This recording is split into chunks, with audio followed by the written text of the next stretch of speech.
Hello and welcome to Tacking Starward, uh, Spelljammer Adventure in 5th edition. Uh, I am James. I am the GM for the evening. Joining us is most of our regular crew, starting with. I think I started at that side of the table last time, so we'll start with Mud.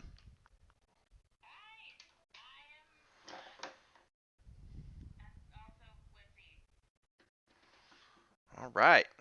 Welcome, welcome. We have got CD.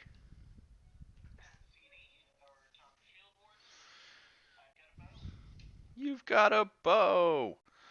We have also got Ringy Dingy. Hi, I'm Colin. I play Mull, the warlock and fighter for now. All right. We have got Eberoth. Oh, I am Emerald, playing for you Mojo Mojo, a griff with a paladin griff with a personality of a bard. But not the looks. Well, yeah, I think the looks. Well, I mean, paladins and bards have a key stat in common, so. And lastly, but not leastly, we have got Windy. Hello. Thank you for having me. I play Shaden, a dwarven cleric. All right. So, on our last adventure, we visited a kobold den. Um, we were trying to negotiate, and then our multi-lock here decided that he was going to go ahead and cause a scene. Found a door, forced his way through the door. Combat ensued. Mud nearly died a couple of times. Um, and then success. You found the map that you needed. It turned out to be a magical item that projected a large map for you. The next leg of your adventure that the map leads you to is to the the land of what is it, Faerun, and Baldur's Gate. And you have set off, and you are currently still in an asteroid field area, but you have gotten in your ship, and our heroes are setting off again. And it's my turn to drive the ship. Yes, we've got two players who are unable to join us. One of which is like doing stuff with his wife. Loser. What a loser. And our bard. Hey now! our bard is unable to join us as well currently, but we are setting off. So.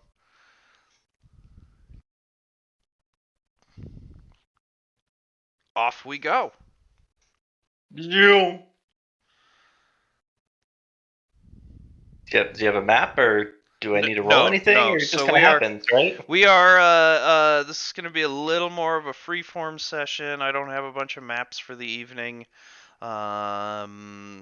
We're gonna do some classic role playing here. So, take it away.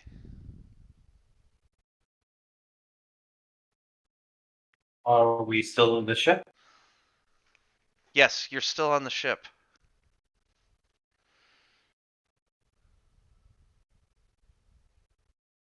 So, Bud, how are the wounds looking? Fine now. Good. What have we learned? I have a party of healers that apparently don't know how to follow people and heal. That would not be the lesson I would take. No, same. Hey, How about moving I was in formation? trying to get to you as quick as I could. There was just a bunch of nasty people in the way. Dwarves are short. We don't do fast. You should work on that because I'm pretty fast. Or you could move in time with the rest of us so we could all complement each other. Oh, shut up, Sword Boy. You're the one who got us into this mess. I was simply trying to cause a distraction. It's not my fault that the kobolds took that distraction as an offense. You knocked down, like, the entire bookshelf, dude. I didn't actually. The bookshelf I chose to attempt to knock down was actually hiding a secret door. It was a dumb luck thing, could have happened to anybody. Yeah, I feel like I didn't even see you for like that entire fight. Well, that's because I was exploring behind the door. I had no idea. Not doing anything? Yeah. Yeah. What about moving in formation? Do I hear now? I was Lone. Do we need to call you the rogue? I pinned down all of the bad guys that were firing into you with melee and spells. I'd say that I helped quite a bit there at the end. Yeah, so helpful. I mean, we're only in this because you were dumb and picked up a sword, so. Yes, I picked up a sword. You would have picked up the sword if you had seen it first. The sword has got us a ship? I don't know. Like, Are you not having fun? Would you rather be at home drinking yourself silly and getting kicked out of the bar every night? I almost died like 3 times. I was having a perfectly lovely meditation session, and then someone called because they got bit by a rat.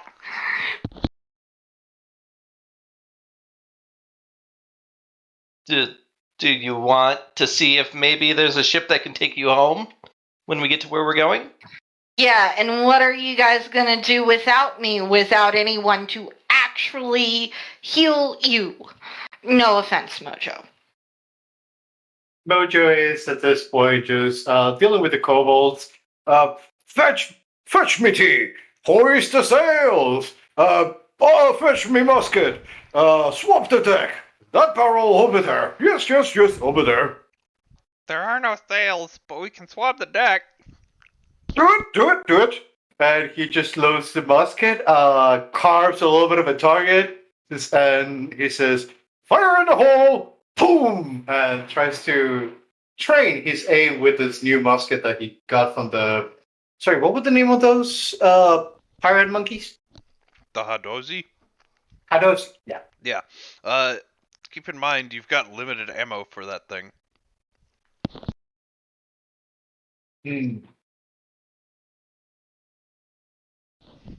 That is true. He had like 5 shots on him. But he doesn't know or how to get more. Is it like something that I can get more ammo? Would I have to train with it? Pretty sure your race has proficiency, so you've probably used them before. And I feel like your dad had one, and where you guys were, ammo was still kind of precious. So training was a lot of dry fire exercise, and then. Okay, so it wouldn't be any actual shooting. Just train the action of loading and shooting, not actually doing it. I mean, you've shot before, but no, I but mean, like knowing how precious ammo is. Yeah, he would prepare the action instead of actually using the ammo. Yeah, like the first time you took a shot with your dad's rifle was like literally at something. Like, and you better kill it, because that's dinner. Alright. Yeah, then he would do the preparation without actually, like, he presses the trigger, but there's no boom. He's just training his aiming and the whole preparation of loading the weapon and everything. Okay. Yeah, cool. So everybody else is having an argument, and Mojo is playing with some kobolds and fucking around with a rifle. All right. Sweet. Well, it sounds like that was the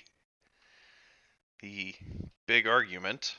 Yeah, we obviously need to work on teamwork. So we're gonna do something that my dad taught me in the guard, and just do some sort of a stupid team building thing. Like everybody get in a circle and grab two other people's hands and try and untangle, or maybe everybody will spend an entire day like lashed together at the ankles or the waist, so they like if you need to do anything you have to move. I don't know, something like that. Okay. Where are we having said argument? Are we like up on the quarterdeck? Are you sitting in the chair? Do you have to be physically in the chair for the thing to go? I think once you've attuned it, no. Okay, well then, yeah, wherever. Yeah. Just on the deck somewhere where Okay. we can see the beauty of the astral plane or astral sea or whatever it's Did we called. have the smarts to bring on some of those casks of wine that the kobolds had? I think we looted the shit out of whatever they Yeah, had. I think at this point you've got, Yeah. liquor and food and some supplies for a while. Good. Booze is where I am.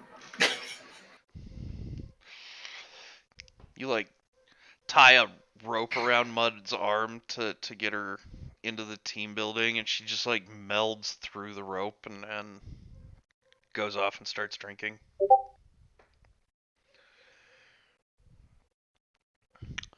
All right. Well, so the ship is, flying out of the wild space that you currently inhabit in this like system in the asteroid belt. Windy. Shaden sees off in the distance, coming kind of out of the astral plane, is a large moon. Like as you guys are leaving, you like look over and you see a good distance. I mean, this large moon is showing to you the size of like a dime, but like it just kind of appears into the horizon. And as you guys are exiting wild space, you see it off in the distance, and then you guys hit wild space. In order to get to your destination, it's going to be a few days in wild space, or in the astral plane for you. The Baldur's Gate is still quite a distance from you, so you guys got 4 or 5 days to do your team building and whatever you're doing on the ship. So it sounds like some of us are training with muskets, others of us. What are we doing? Let's just go around the table. It sounds like Mud, you're drinking. Oh, definitely. Okay. Mud spends a few days getting hammed. Thomas, what are you doing with a few days? I think Thomas is having some Discord troubles. Mole, what is Mole doing for the next few days?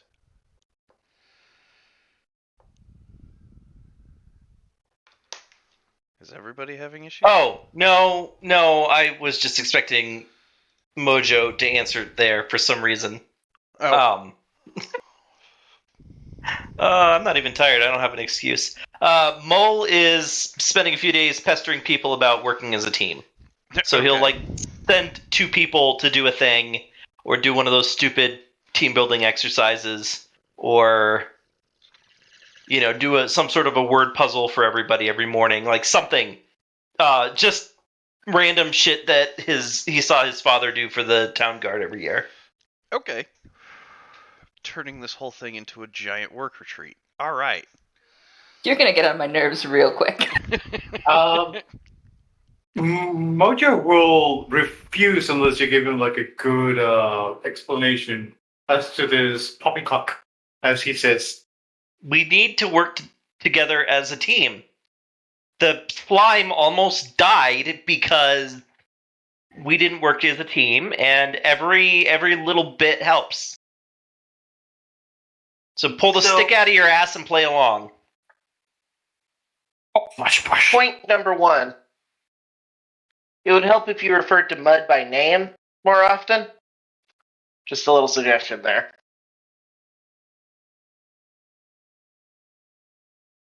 Yeah.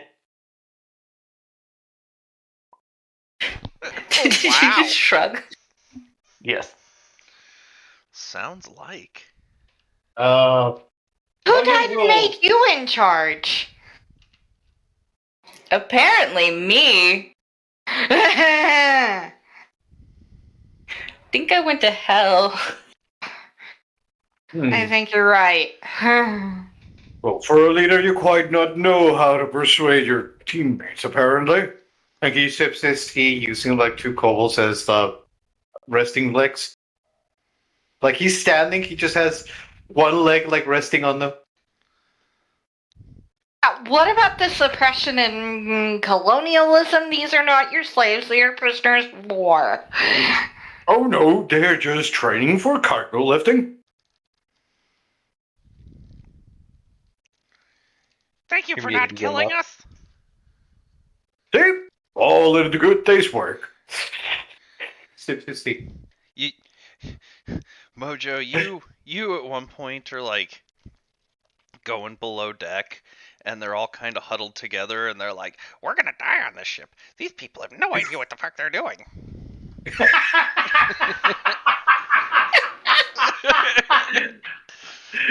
Mojo's gonna shrug it off, thinking, "Oh, okay, they're probably thinking about everybody else but Mojo. Don't worry, Mojo, everything is fine." I hear that and I kind of laugh.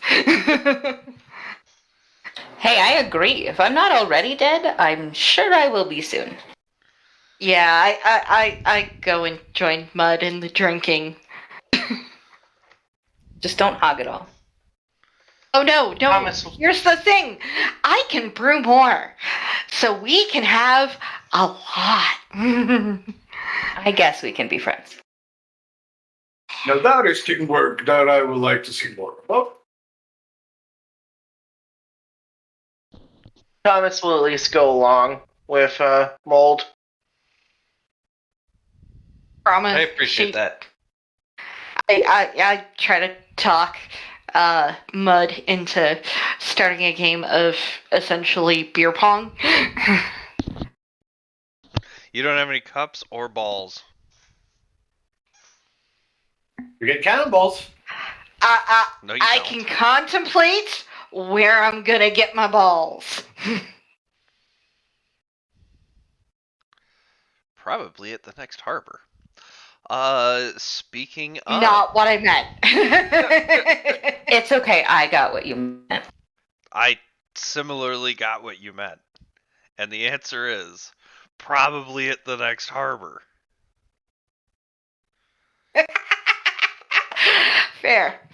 Like, But every time, like, Mole walks past, she just glares at him. Mull is probably completely oblivious to the fact that he is stirring up so much irritation, and continues to be his like jovial, friendly self. nice. Yeah. One day. All right. So, you guys have an awkward few days upon the ship, and eventually, you get to the location where the map sent you. I assume that's where you're going. Yeah. Yeah, okay. Yeah, so eventually you get to your destination and you pull out of the astral plane and into wild space. And it's a small system. One world that's very lush and green in there, but you pull in and you start on your way through the wild space. That takes a while, couple days. And you eventually get closer and closer to Faerun. I want to say the name of the world is Faerun. And you are actually everybody just give me a perception roll.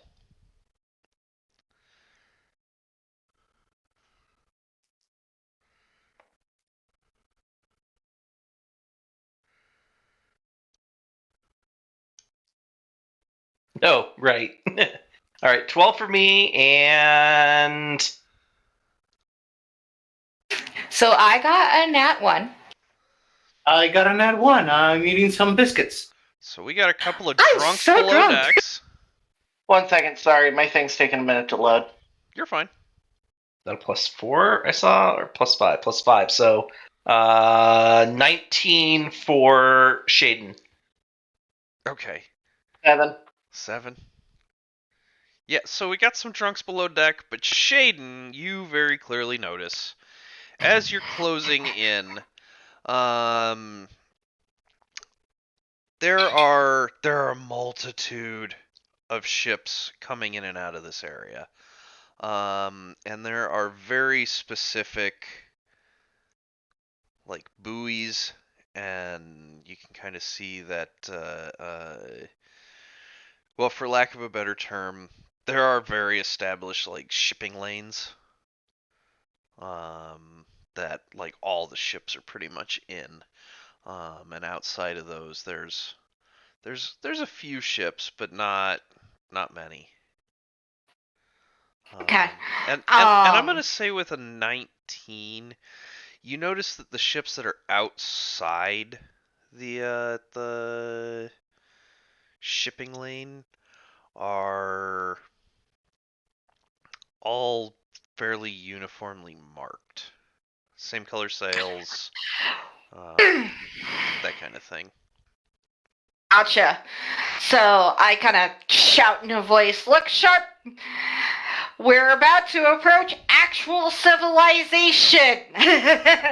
Mud, You're can you sharp. steer us into some place where not mud, mole. Can you steer us into some place that looks like it might go where we need?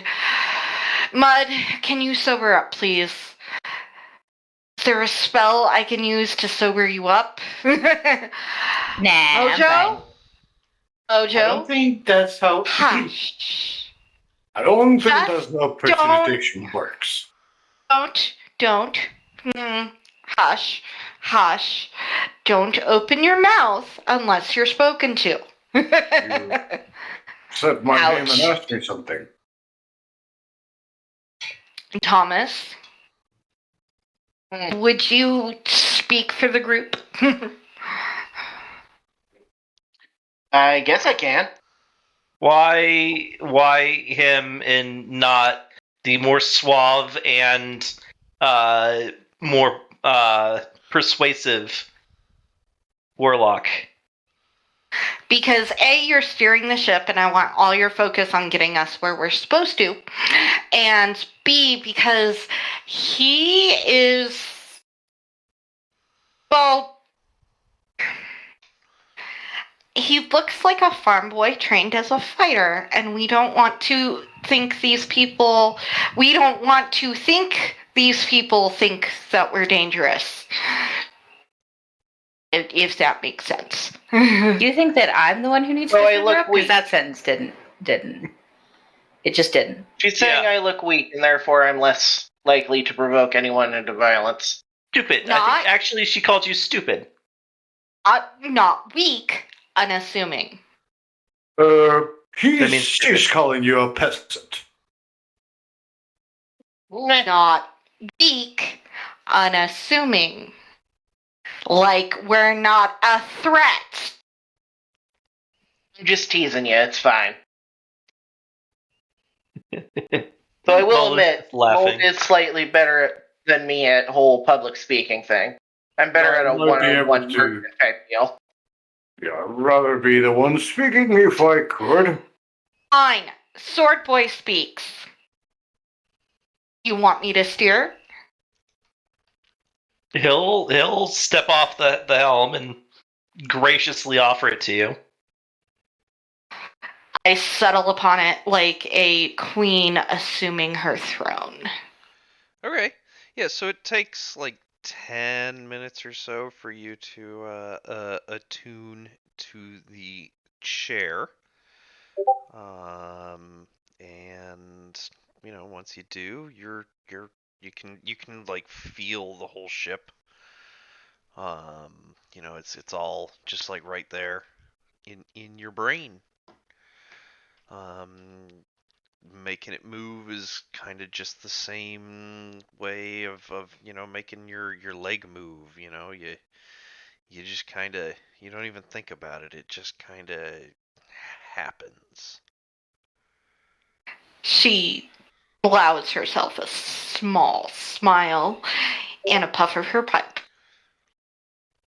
All right.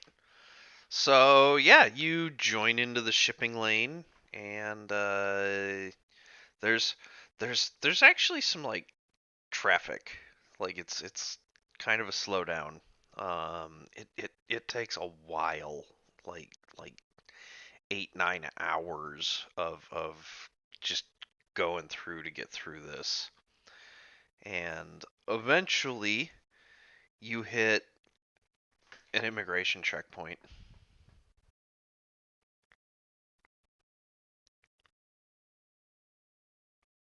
Everybody keep your weapons below deck.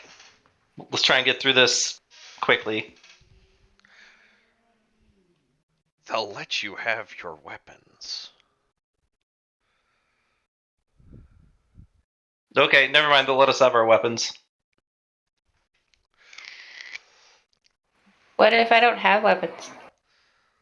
Then, You are the weapon. yeah, don't keep them below decks.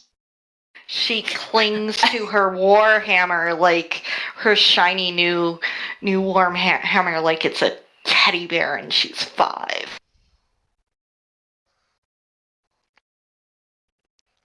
Okay, yeah. So eventually you get your turn at the check-in counter. The check-in counter. The like small dock. Like it's just kind of it's an asteroid with a small dock. It definitely has more mass than you because as soon as you like get in and get moored, like gravity kind of changes to it.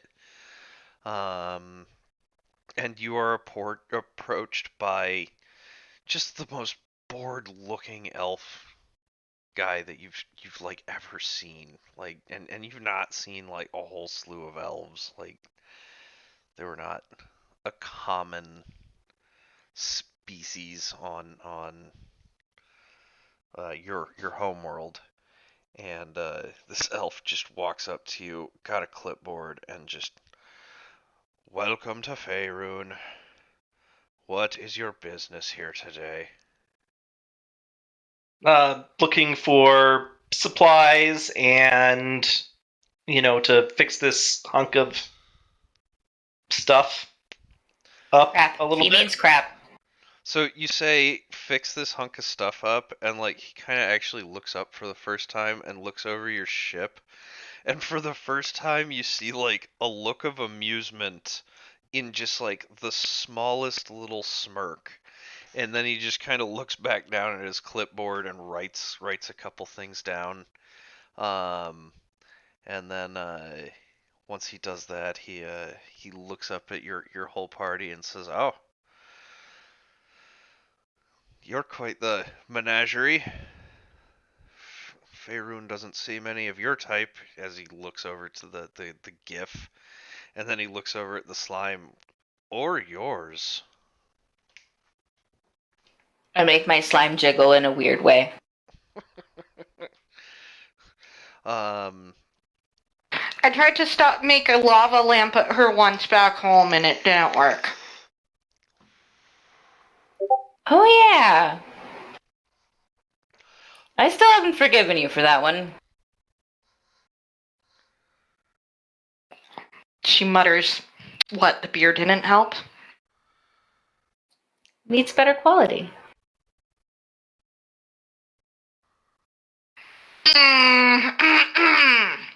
She looks away.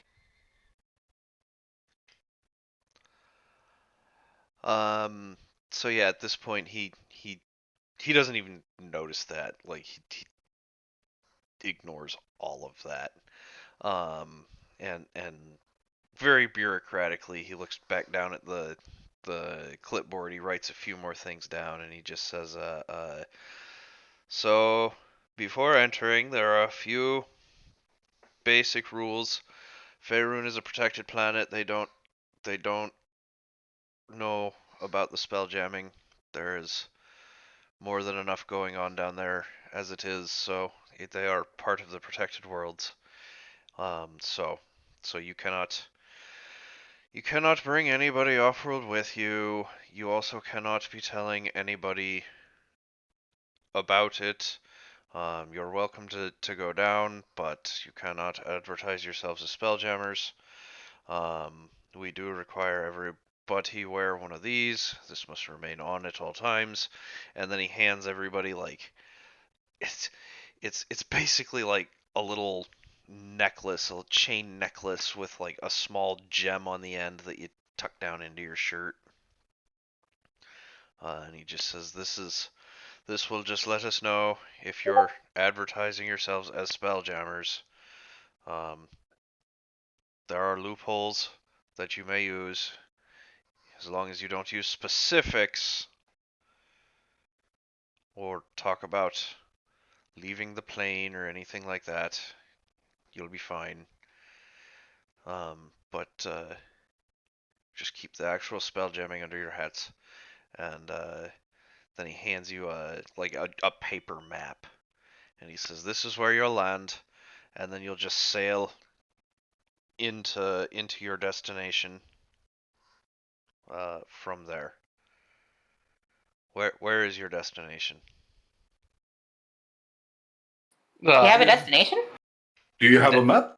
Neverwinter, obviously. Oh, well, the landing spot is a little far from there, but you should be able to make it to Baldur's Gate or wherever on the coast in rapid order. Okay. Um, Just out of curiosity, like, who made the determination about this planet being cut off from the rest of the planets? Like, what authority gave you guys the rights to set up here and make these determinations for the people below? he looks at you a little baffled, and then he actually chuckles. Like, huh? where where are you from? A world kind of like that one, except we didn't have a fleet of stuck-up bureaucrats telling people that they couldn't come and land on our surface. What was that about smooth talking?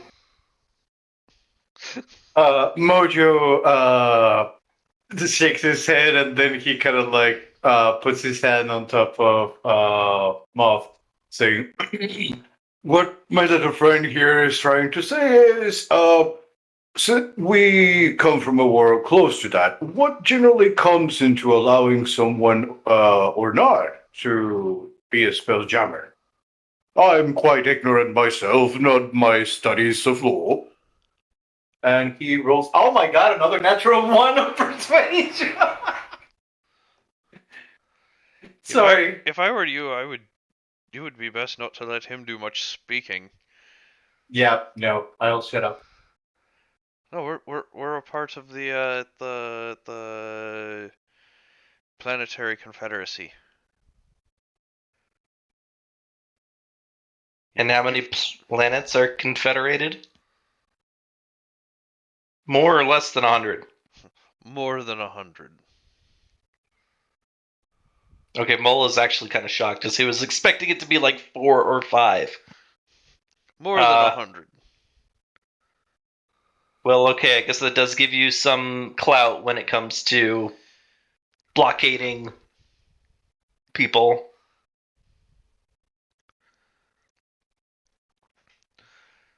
I he doesn't even know what to say to that because he's like he's never been questioned on his authority quite like this. Like not it in a way from somebody like who has no idea who he is.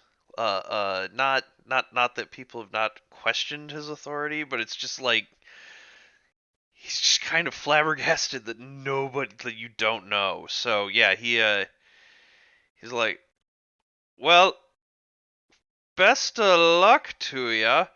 Uh, enjoy your stay in Faerun, and we'll be keeping an eye on you. Just remember. It's only fair that everybody gets a turn, and he just beams this giant smile as the guy walks off the ship. Okay. Yeah. And then he just waves you through. Okay. To the landing site, or do you want to just break every rule they gave us and go right to Baldur's Gate? What did I say about being unassuming? Okay, to the landing site then. Okay. Yeah. It's just a landing site in the ocean. Okay. Well, now we'll have to. Oh shit, we can't sail. Well, wait. Does the ship move even on the planet without sails? Yeah. Yeah. Yeah. No. Okay. Great. It like you could punch up sails. Like the ship is meant to float, but it it was designed more aesthetically than anything else. Like Yeah.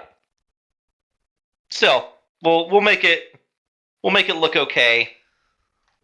We'll look like we're a magic ship. We just won't look like we're a magic flying ship. correct. Yeah, that works. Perfect. All right. To Baldur's Gate. All right. Yeah. So you guys sail for another quote sail for another like 4 hours to get to Baldur's Gate. You eventually come to the estuary of a monster of a river. Sail upstream a little bit, and you find he gave the customs agent gave you an additional sheet of paper. It was literally like your docking pass. Okay. And it tells you which dock to go to. So you, I assume, sail to that dock. Yes. Unless you want to fight for control of the helm and not sail to that dock. Oh, right. Yes. Oh no. We'll let the dwarf fly. Okay. And yeah, you get to your dock. And pull on in. It is a very busy harbor. Lots going on. Um, Ships coming in everywhere. Uh, Cargo getting unloaded. Just more people than you've ever seen in your life. This place is enormous.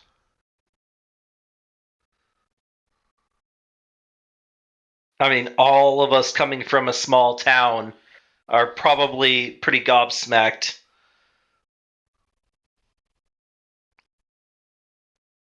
I would assume. Yeah, so what are you guys just all up on the deck, just jaws gaping? For a bit. Pardon me. Yeah. Yeah, that's exactly what we're doing. Okay. Okay, yeah.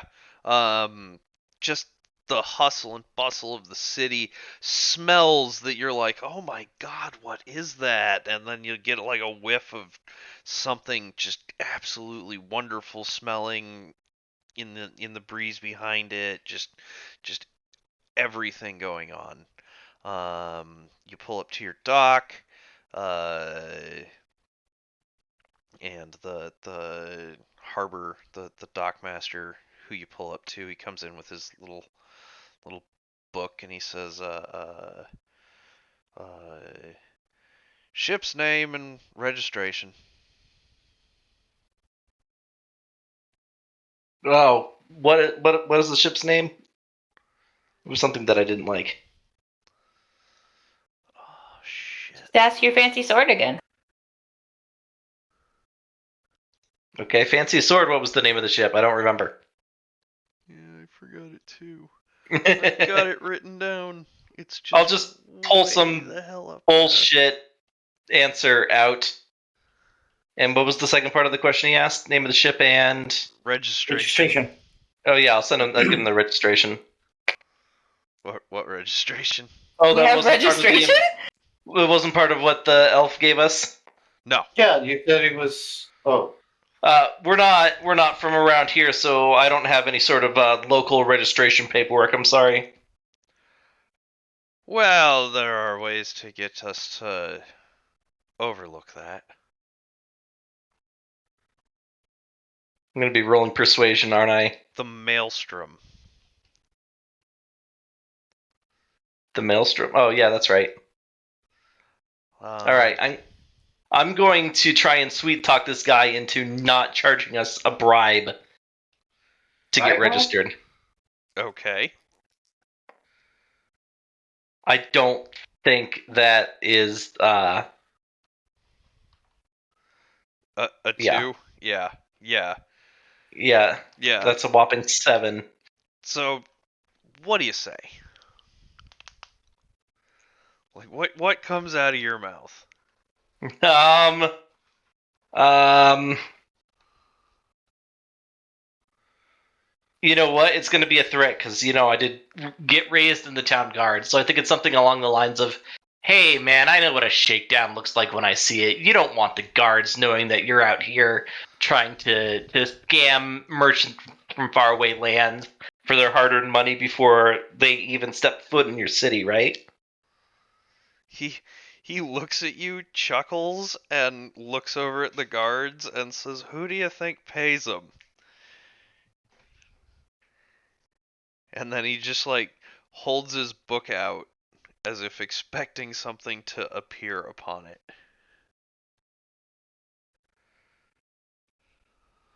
Like a single gold coin. Do you put a single gold coin up there? I will pull 3 gold coins out of my pocket. I'll look at them and I'll put 1 on top. He just continues to hold the book. I will put 1 more and then hold my hand there to see if that's enough.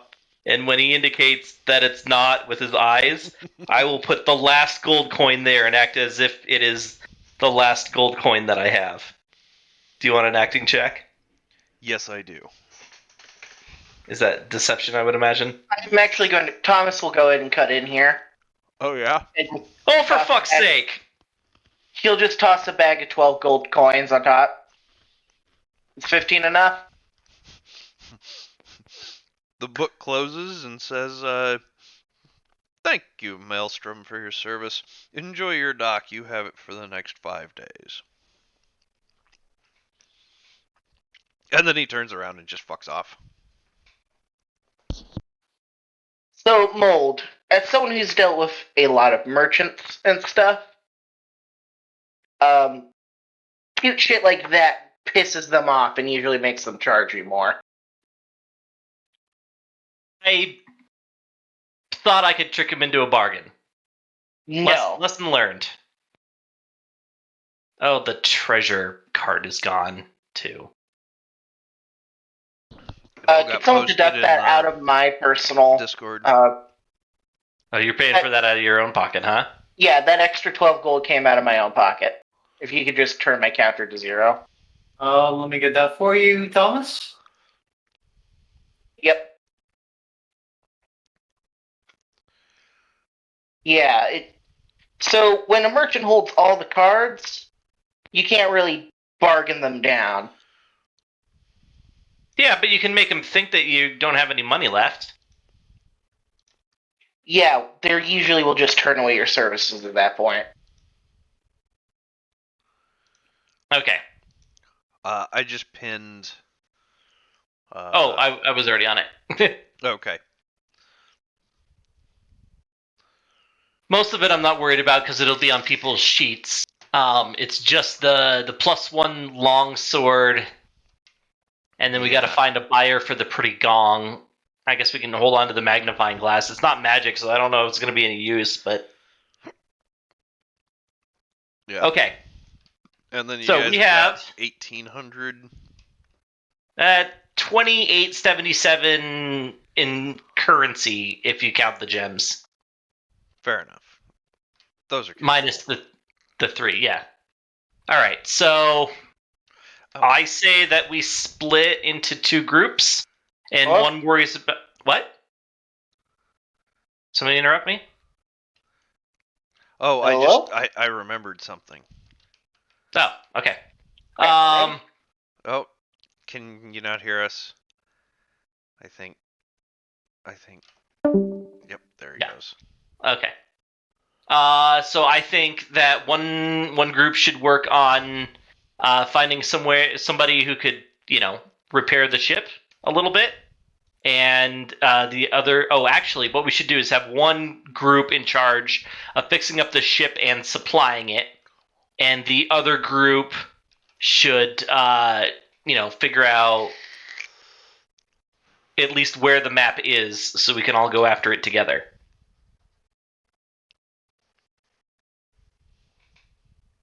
What do So you that's say, just my Mojo? suggestion. Why don't you gather up all those kobolds and we'll go stock some things and I can maybe get more drinks. We not think it wise for us to get off here. Yeah, I feel like We'll Mars bring you just some drinks and something to drink, little buddies. Don't worry, you can leave it to us. But don't worry, yeah, come on, let's go. Let's get those finamajigs and some drinks. I'll give him half of the gold, or half the currency rather.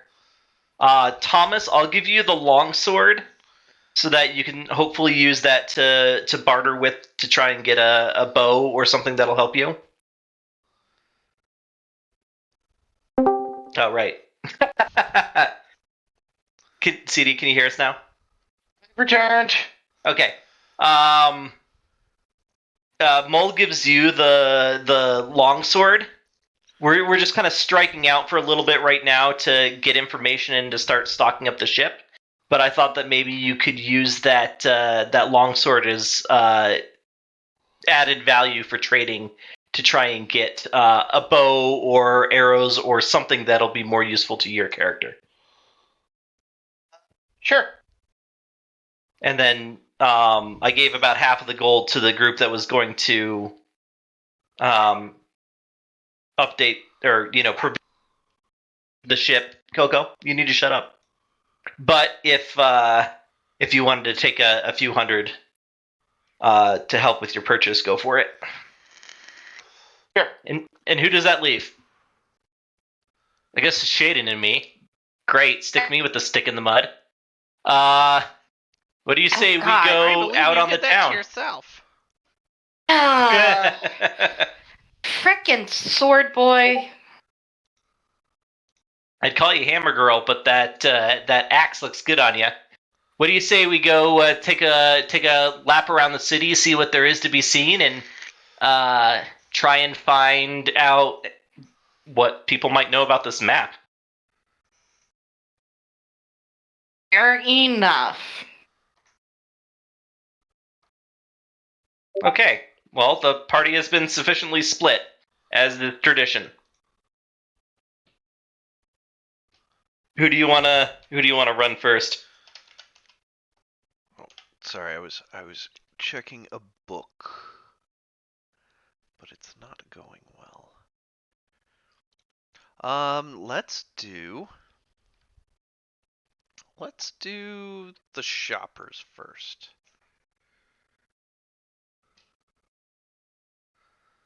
Suppliers. So yeah, Montage. montage. Gonna need a montage. Hey, Yes. just as a quick thing, I should probably be with that group shopping because I've got that background feed that lets me talk to merchants better. Nice. Oh, yeah, very nice. Yep. I think that was the original plan. So yeah, it is Thomas, Mud, and Mojo. Mojo off on a Mhm. shopping trip. This should be good. Yeah, you hop off the ship, you set off. Um, honestly, this place is so big that you almost have no idea where to go. But as you're coming down the dock and into the what do they call that? The strip right in front of the water. I don't know. Quay. The way. Thank you. Quay. UAY. The wharf. Or wharf, yeah, Or sure. wharf, yeah, that works. As you're coming up onto the wharf, there is food and merchants and like people are selling stuff that you were just guessing what the hell it is. Like there's everything you could want. Thomas seems very comfortable in this setting. Oh yeah? Yeah, this is what he knows best: shopping, buying stuff, merchants. Awesome. So, what is where are you going first? What's the shopping list for the ship? Food, comfortable beds, and, maybe not decor, but, like functional appliances. Extra supplies to sort of shore up the older wood as needed. Probably need a set of just basic tools on there for repairs. Just supplies. Get me some more pipe weed, please. And she goes over to Thomas and gives him specific things that she's looking for in her weed. Well, I will certainly keep that in mind once we purchase all the important stuff. First step. No, that is the important stuff, sweetie. I'll make sure you get it. First step. You are the Food best and water. frenemy. Just keep me alive. Mhm. I did. And she wanders back over Mud's side. Or, Mole's. Alright. I want to get lost looking at shiny things. Oh, there are plenty of shiny things. You definitely wind up getting lost. I want all of them. With the passive perception. No, wait, she's not there. Yeah. As you guys are walking around, Thomas and Mojo, you definitely notice you've lost somebody. Oh. No. Mojo, do you want to go collect? Let's see here. Mud, are you nearby? Who'd we lose? Oh, it's What do you definitely think? Yeah. Ah, crap, we lost Would you Mud. make a perception check to see where we last saw her? Yeah, go ahead, give me a perception. Could someone roll for me? I have a +4. Well, you're probably going to do better than I did with a 5. 12. Yeah, it takes you guys a little while of backtracking, but Mud is in a stall with a very, very upset patron at it. Um, just staring at her as she's trying on jewelry and stuff. Oh, God damn it. No. Oh, the shiny.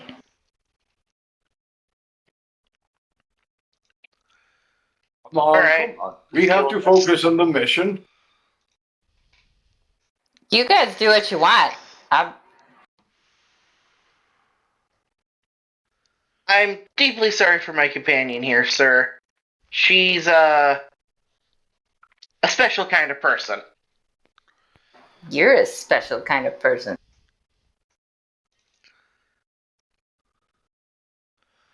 Please, Uh, just get her out of here. Yeah, Thomas will try to get all the jewelry off of her and start shuffling her out. Okay. You guys are no fun. Yeah, You're going to get the guard called on us. you eventually get her out. And start off. So what specifically were you gonna start shopping for? What was your first target? Food and water.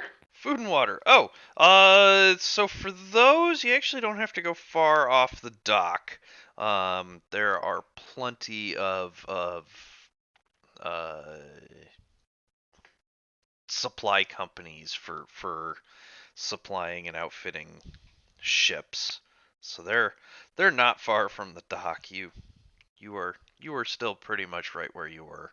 And yeah, there's a small choice of them. Um, do you have a criteria on who you're picking for certain reasons? Basically, I want stuff that'll keep for a while, but isn't like covered in mealworms. Okay, so hardtack. Um, yeah, the they're all the shops are ultimately the same. You can get that kind of stuff. I am trying to figure out what the hell it costs. Um, You want me to look it up? Okay. yeah, I'm working on that myself. We also probably should get like basics, like cutlery and stuff. Yeah, you guys don't have any furniture or cooking ware or anything. Like your ship is pretty barren at the moment. I think we have some cooking ware in our various explorer or dungeoneering type packs. So rations include jerky, dried fruit, hardtack, and nuts. It's the closest you can get in 5e, and it costs 5 SP per day per person. Oh, okay. That's pretty cheap. Yeah, yeah, you can get a ton of it for a few gold. So, yeah, I mean, 10 gold will outfit you for the month. Perfect. All right. And then, yeah, you just, when you order that much, he literally asks what dock to have it delivered to. You give him all that information, and he takes your money, and you go up on your day. All right. I'll ask him if there's a good supplier of like good ship quality wood for emergency repairs for a ship, like a good supplier he knows. He seems like a trustworthy fellow. I assume his associates are too. Out of character, maybe a carpenter that might be able to help us with some repairs. Oh yeah, you want to see Randy. What you All need right. to do is go down this street, take a left, walk all the way until you see the fountain. But if you see the burnt out house, you've gone too far. You need to go to the fountain, and then once you're at the fountain, you're gonna want to take a right. Once you get there, go 4 blocks up, and then take a left, and then another left into this weird little alley, and you'll find Randy. All right. Thank you. Yeah, we'll follow the instructions. Make sure not to go past the fountain and hit the burnt house. Take What the if right I want to route. know what happened with the burnt house? We can stop there later. Or You guys maybe are no yeah. fun. Everybody just give me a quick intelligence save. Because he gave you a lot of directions, and you are like, uh-huh, uh-huh, uh-huh. So we're going up the street, taking a left, going I got a towards 3. the fountain. You're thinking about that burned out house too much. 5 on Someone can roll my for end. me. What'd you get, Ever? 5. Jesus Christ. Alright, you guys get so lost. You are so... I don't think anyone rolled for me. I did. Oh, You I'm sorry. rolled a I also 2. have -1 to my intelligence, so that's a 2. Yeah, so we got a 2, and a 5. You guys are so lost in gigantic city with more people on this block than you've seen in your life.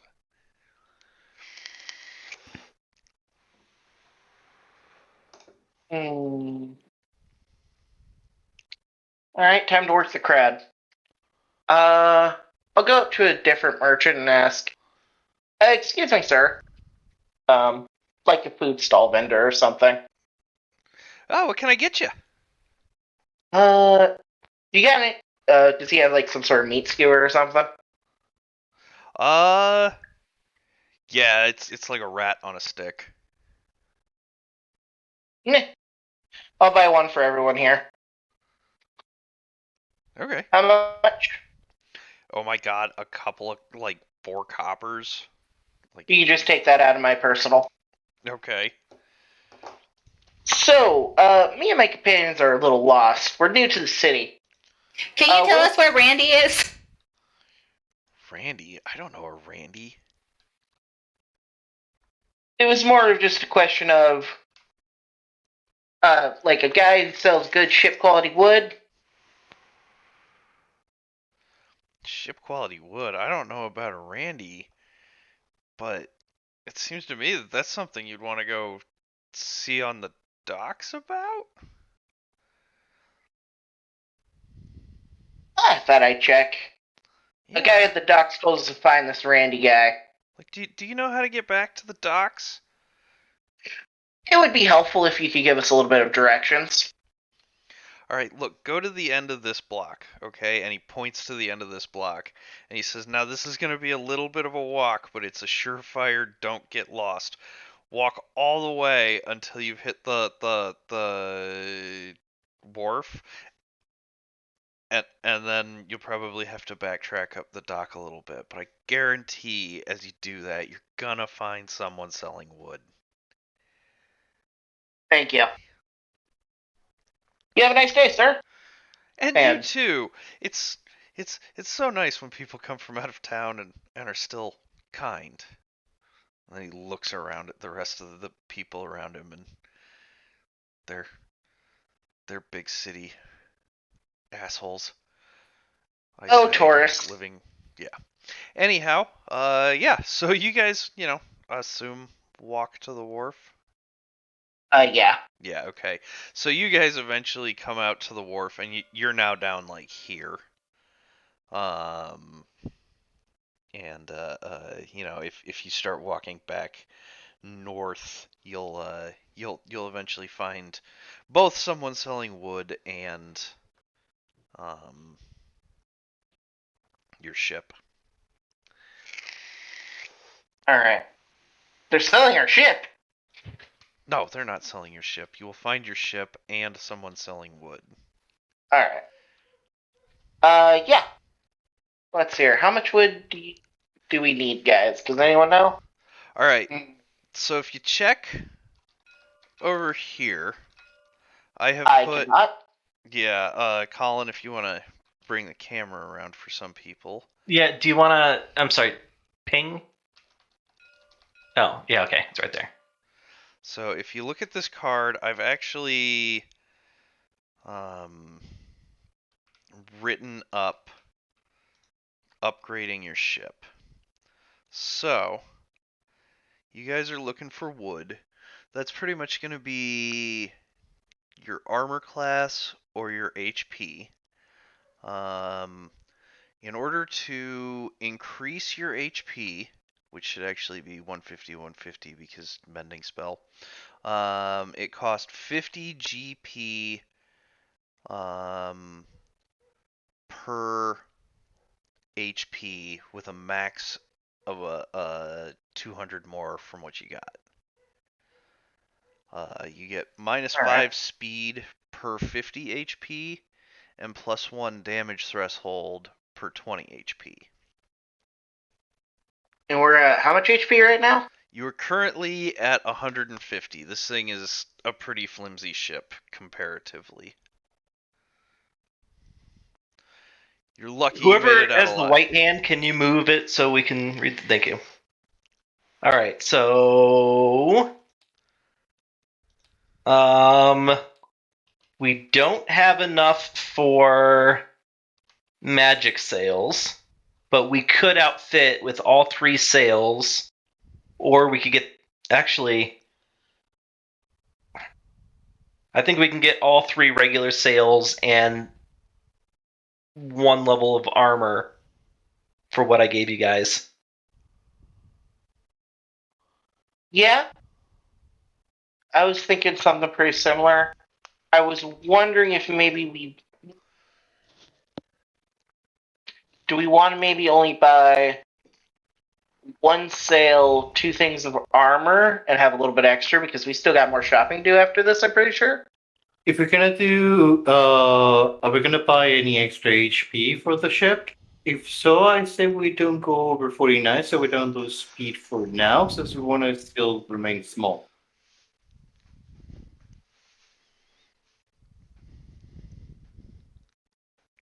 Okay, so you want to buy 1 sail and 2 armor? Yeah. So we'll be at a net 0 for speed, but our AC will go up by 3. Yeah. Okay. Then I'll take $1,000 off of our main account here, and that'll still give you guys another like 500 gold pieces for whatever other sundries you might need to pick up. Yeah. Probably supplies some food. So you already got the food, but some hammocks or Chairs. beds, chairs, yeah. Furniture of any sort is a step in the right direction. So Hammock just is for a the good sake, idea. That's pretty brilliant. Well, that's what they used to do on ships because you could get them out of the way quick and easy. Well, and they don't like. Yeah, I forgot what I was saying. They don't slide around in rough water. That is what I meant to say. Yes. So, for the sake of making this not take like 20 days as we continue to get lost, can I just use my background feature to quickly hand wave getting to the shop that sells hammocks and chairs and such? Yeah. All right. So yeah, we get there. Once we arrive, I'll say, is it a man or woman who's manning the desk, or something in between? It's a woman. It's lady half orc. Uh, Yeah. how big? What? How big? I mean, she's a fairly sizable woman. I think you see Mojo kind of like realize this, like he kind of straights up, posture, better posture, syncs up the gun, and kind of like tries to look more attractive. If this makes any sense, like He's posturing. Oh yeah, yeah. Oh yeah. he's a big pretty lady, and he's like Give me getting a all posturing and stuff performance like that. check. Give me a performance check. Rolling. Oh my god. 18 plus 3, that would make it a 21. Yeah, so you start walking up, you've got your chest beaded out, she looks up and her fairly light green skin suddenly turns like white around the bottoms of her eyes and up on her cheeks, and she kind of looks down and hi, how can I? Hi, how can I help you? Hello, ma'am. We were looking for some furniture to help furnish our ship we recently came into. Just some hammocks, chairs, a table that can be easily bolted down to make sure it doesn't slide all over the place. Oh, well, you've come to the right place. We're doing a little old inventory blowout sale right now. So good good pick. Yeah, let me show you. And this whole time she's continuing to check out your GIF friend. He gives her the hippo eyebrows, the wiggling ones. Mojo, why don't you Um, take the lead on this Hippos one? have eyebrows? I'm not sure if they're eyebrows or how do you call those, but like when you move them up and down, kind of like flirting. It's what I'm Eyebrows. trying to wiggle. Just Yeah, eyebrow wiggle. yeah. Well, He gives them an eyebrow wiggle. here, I'd love to show you. I'm sorry, I keep going. I'd love to show you our catalog here. We've got all of our items in this catalog, and she like reaches down and pulls out, a little. Uh, uh, it's not even bound. It's just loose papers with threaded spine, and she just starts going through stuff with you and is like, this we've got this, we've got this, we've got these great hammocks that we make them out of a special blend, is what they call it, a blend. It's cotton and wool. It's very strong and it's warm. um yeah. And He yeah. he, he tries to nod in interest. Do you have something in the way of like a comfortable bowl? Comfortable bowl. When I fall asleep, I kind of like spread out. Sort of puddling action. Ew. We've got some cooking pauldrons. Cauldrons. Ooh, we actually needed cooking stuff too. Truly Well, a most useful and wonderful shop here. we are a one-stop shop for all your basics and for your needs and sundries. Well, if we need anything else, I'll send Mojo over here. Oh, yes, please do.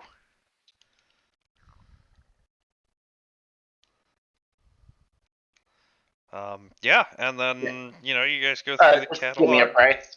Yeah, I'd say to outfit your whole ship. Hello, am I coming up? Oh, yep, Yes. there you are. Oh, there we are. Yeah. So yeah, he would be more out to help and seeing what he can do, but I'm not sure if you would allow me a persuasion to see if we can get like a good discount. I think she already gave us the blowout sale because of that performance. The Yeah. best one. Okay, yeah. He will stay there, continue flirting, and get us everything loaded up. And when everything is done, I'm not sure how to say this. How do you roll for like fading black flirting? Mm, Deception. Persuasion. Persuasion. what you're trying to? What was that descriptor again on the Uh, flirting? Fade to black flirting, like Oh, okay. Like you want to go? like close the door, kiss, close the door, fade to black, so we don't put more. But like, what do I roll to attempt that sort of scene? Is that a persuasion? You want to make a dramatic exit. You guys, Dramatic. no, don't bother rolling. We're gonna go off your last roll. You've been flirting with her this whole time. You wind up getting everything you need. That's gonna cost 250 gold for some hammocks and the cheap everything that you're getting. You basically just hit an IKEA, um, and got the cheapest shit that they had, is kind of what it sounds like. So we'll say 250 for Nice. for outfitting the ship. She's like, oh, I hear. Have you ever heard of the oh shit. I've got a name. Have you ever heard of the uncontrolled outcasts? I have never heard of anything like that, but I'll be willing to listen. And he wiggles the ears.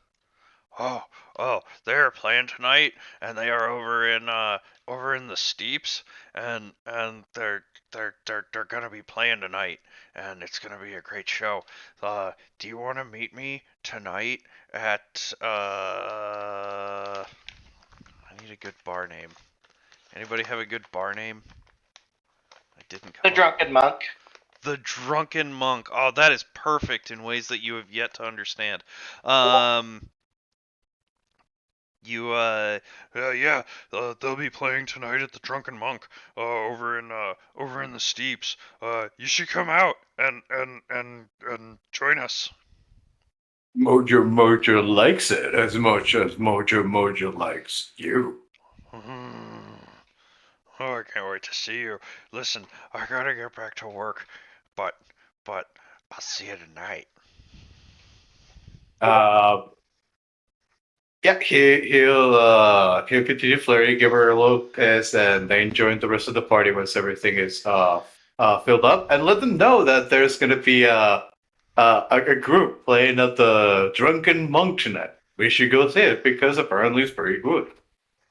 I think that invitation was meant for just you, buddy.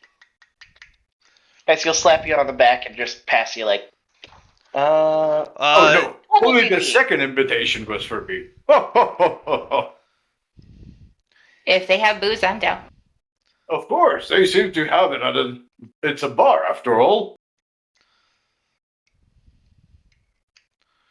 If I have to deal with all of that flirting, though, drinks are on you. Yeah. I will pass him 20 GP out of the personal shopping fund I took to look for equipment for me, which was 150. Okay. Just so he can have a little fun tonight.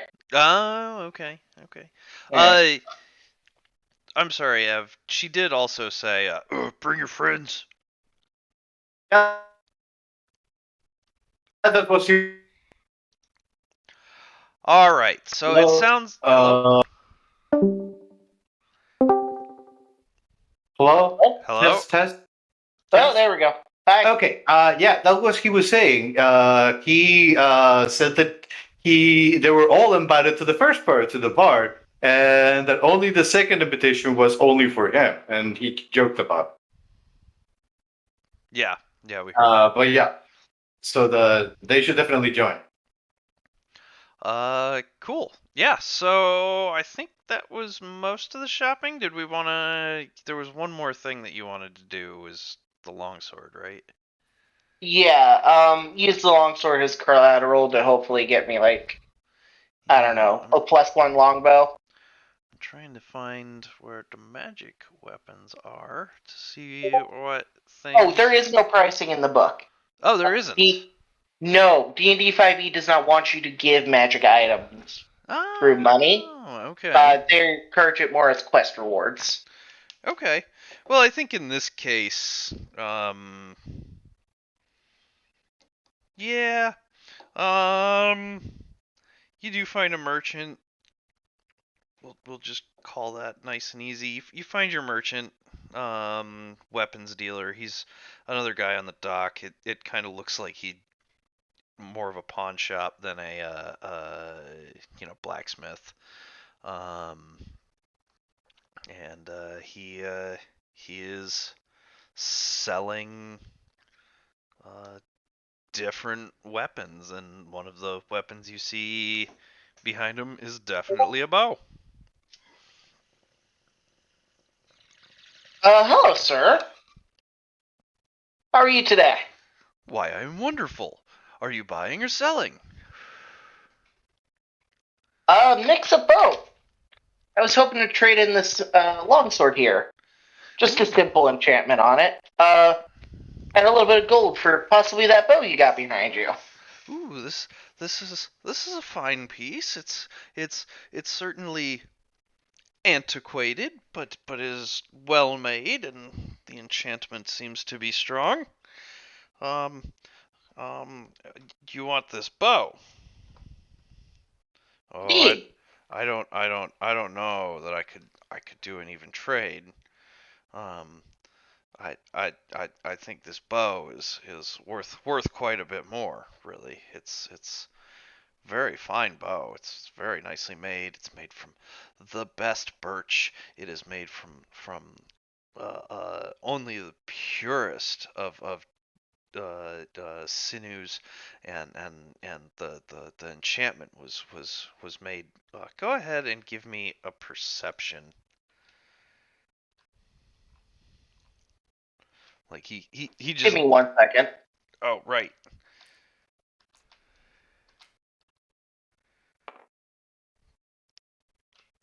You might want to try to roll on Steam. Okay. How do I? How do you want me to roll that? Do you want me to just like How use does Google how real does that quick and work? like screenshot? Colin, Oh, what was the yeah, they changed all the bot commands around, but the bot that we used to use doesn't seem to be there anymore, and so the only bot that's left is the one we use for Discord. Oh, Or not for Discord, I'm sorry, for GURPS. okay. Oh, that sucks. Um, Do you want me to like take a Google screenshot? uh, Colin, do you just want to roll it? Sure. 10 plus 2. Be a 14. Oh, wow. Is it Oh, persuasion? yeah. Yeah. Yeah, 14. I'm proficient in all of the talking things, I think. Okay, yeah, he'll let it go. Okay, oh, there we go. That's what I was looking for. Science perception is 14. Yeah, so the perception was what we were actually going for first. 14 also. And yeah, he's lying out of his ass. Like it's obviously a enchanted bow, but it's not as special as he's talking it up. So Is it white birch or yellow birch?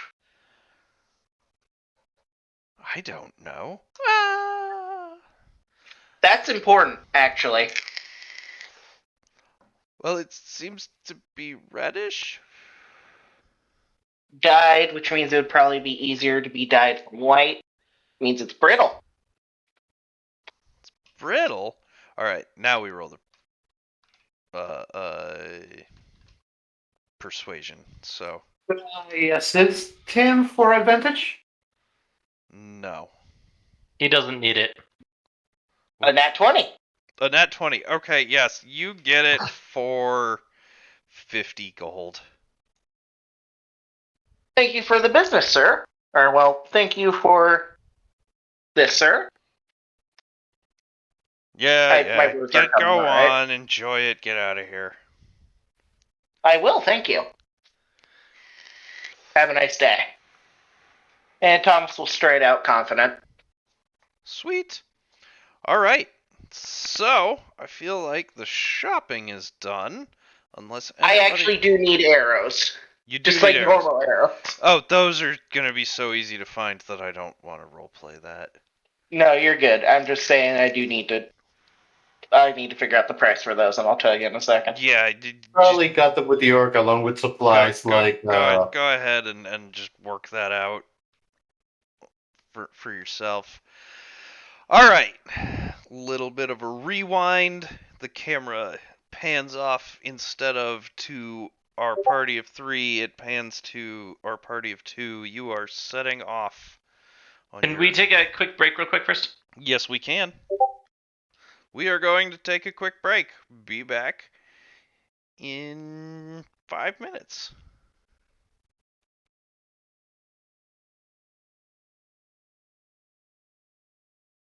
And we're back. The last group of adventurers had gone on a epic shopping excursion, getting lost in the hustle and bustle of a real city for the first time ever. And we are moving on to Mull and Shannon as they go scope out the location of the map.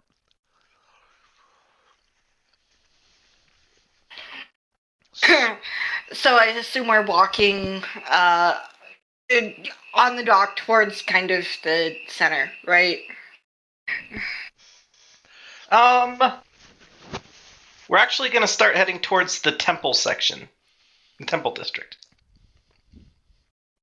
Okay. So we're going to go Yeah, actually, it seems like I want to argue and then think better of it.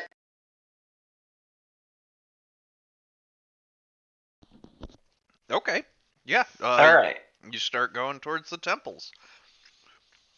I'll have her find the one that sort of most closely aligns with her beliefs, because I doubt we'll find her exact gods here, but should be able to find some common ground. Yeah. Any kind of spring or fertility goddess or any kind of underworld goddess, non-evil or neutral. Yeah. You definitely find a compatible goddess. Okay. I will let her go in and sort of strike up a conversation in chat, and then after she has warmed them up, I will start asking them about a magic map. Do I get any other hints from the sword as to like exactly what we're looking for besides? Wait, is it a map? We got the map. The map led us here. What are we looking for here? I forget. It's been a couple weeks. Aren't we looking for a map to Neverwinter? No. No, Neverwinter is the state, and Baldur's Gate is the city. So we're where the map led us that we got from the kobolds, right? Gotcha. Correct. So you are there.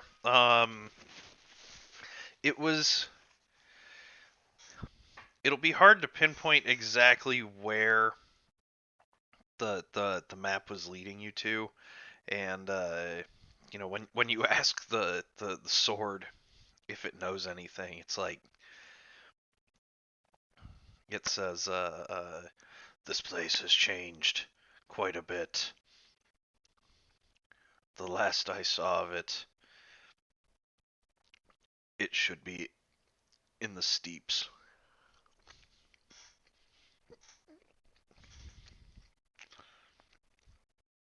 But the steeps have changed so much. Okay.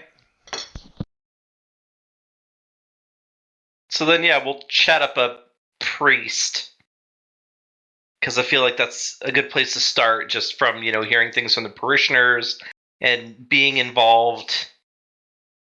Yeah. So we'll at least start there. Okay. Let's do this. Windy, let's have Shannon roll a persuasion check. Jaden. Shade. H-A-D. My apologies. All right. Persuasion. Perception is a +5. Persuasion is +0, and your charisma is +0. So it's literally going to come down to how well the d20 lands. You ready? Do it. Advantage for having similar beliefs? I'll take that argument.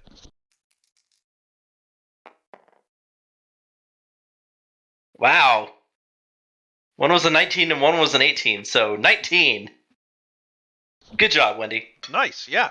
Wendy, you make a friend. Like, she's also a dwarf. And yeah, you two just hit it off right out of the gate. Start. Hi, I'd like to. Or have you come to learn the word of Morden? Oh yeah, absolutely.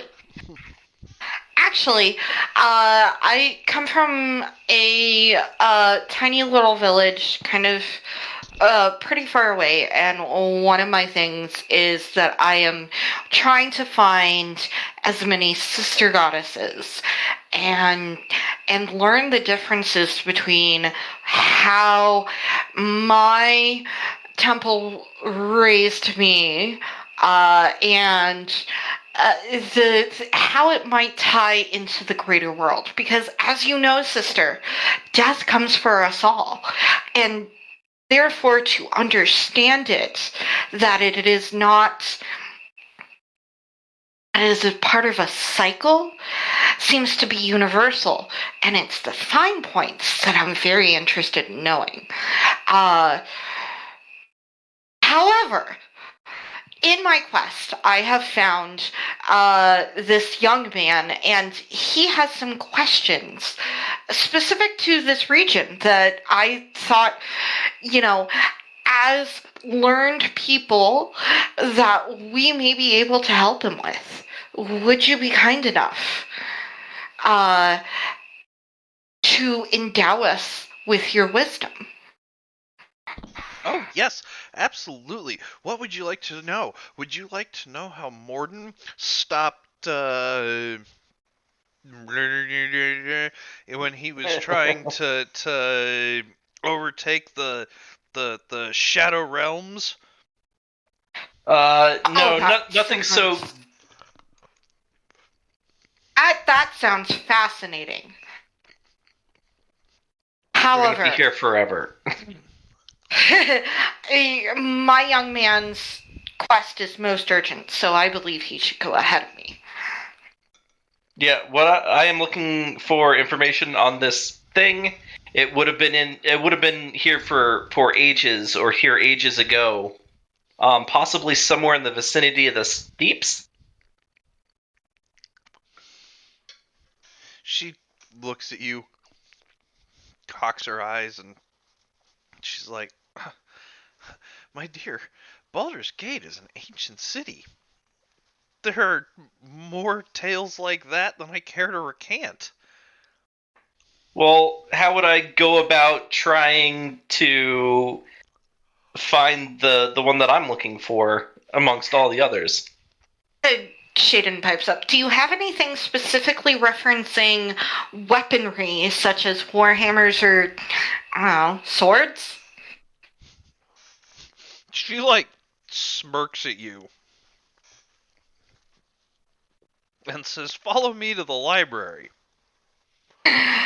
Shaden's eyes lighten up and her back turns straighter, and she says, "Lead on."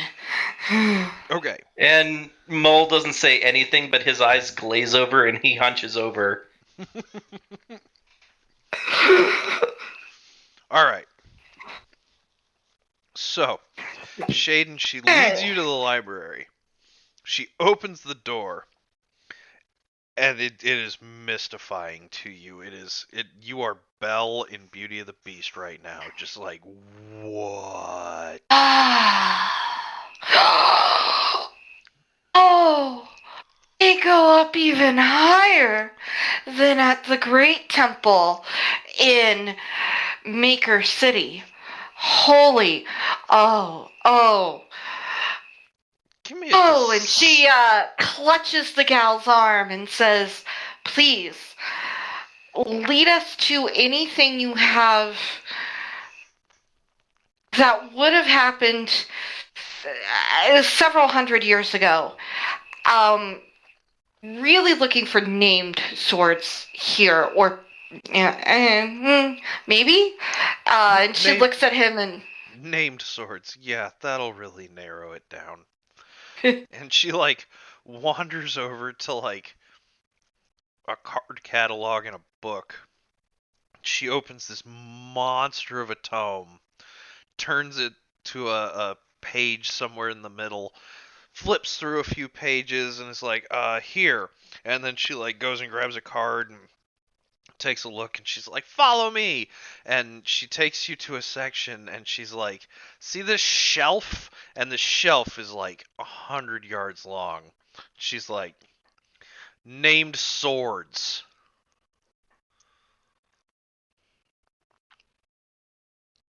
Well, Can we cross-reference with magical swords or swords that imprison things, like something that was, I don't know, came from a sword or was put into a sword? Like demons and stuff. Or angelic beings, djinn, earth spirits, really anything like that. But demons would probably be fairly similar. Um, my friend is trying to track down the origins of a family legend. And his inheritance actually kind of pivots around this tale. So we're trying to locate as many references to this particular thing as we can. I let it slide once. You're rolling deception now.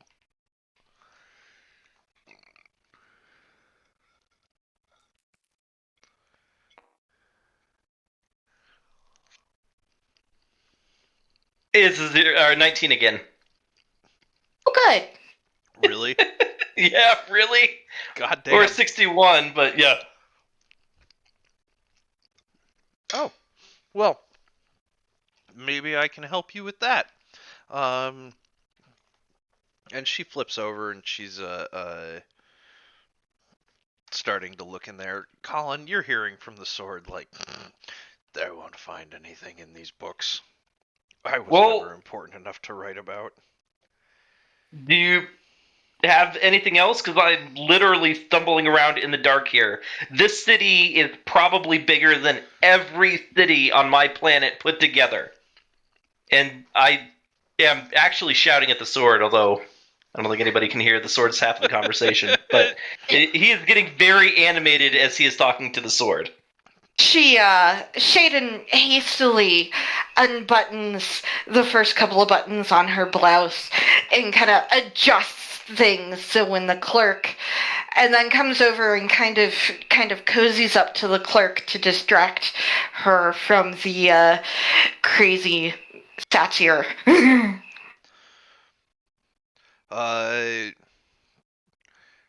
Colin, the sword just says one word to you. And he just says, I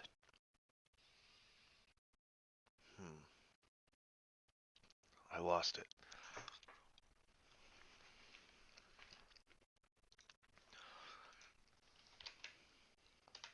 You lost the word? Yes, I had something cool and then it's gone. Give me just a second. Okay. Meanwhile, Shaden is kind of flirting outrageously and kind of trying to nudge the clerk to look for more obscure tales. Okay. Colin, the sword just says Bellinor. Eleanor, he repeats it out loud, like sort of mystified. Does the Bellinor. The clerk like looks over at you and is like, "What did you say?" does that mean something? Bellinor? Yeah. Follow me. We're in the wrong section. And then she takes you to the like fiction section. Oh no, Fiction. says Shaden, cozying up to the clerk. I have led you astray. I'm sorry, nonfiction. Okay. Whichever's fake. Why am I forgetting that? Fiction. Yeah, no, Fiction. it's common. Fiction is fake. Fiction is fake. Fiction is Okay. fake. I knew that. And then I second guessed myself. Why do I second guess myself? Yeah, she takes you over to like fiction and like shows you a kid's book.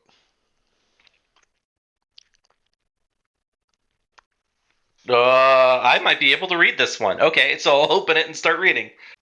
Yeah, it's in common.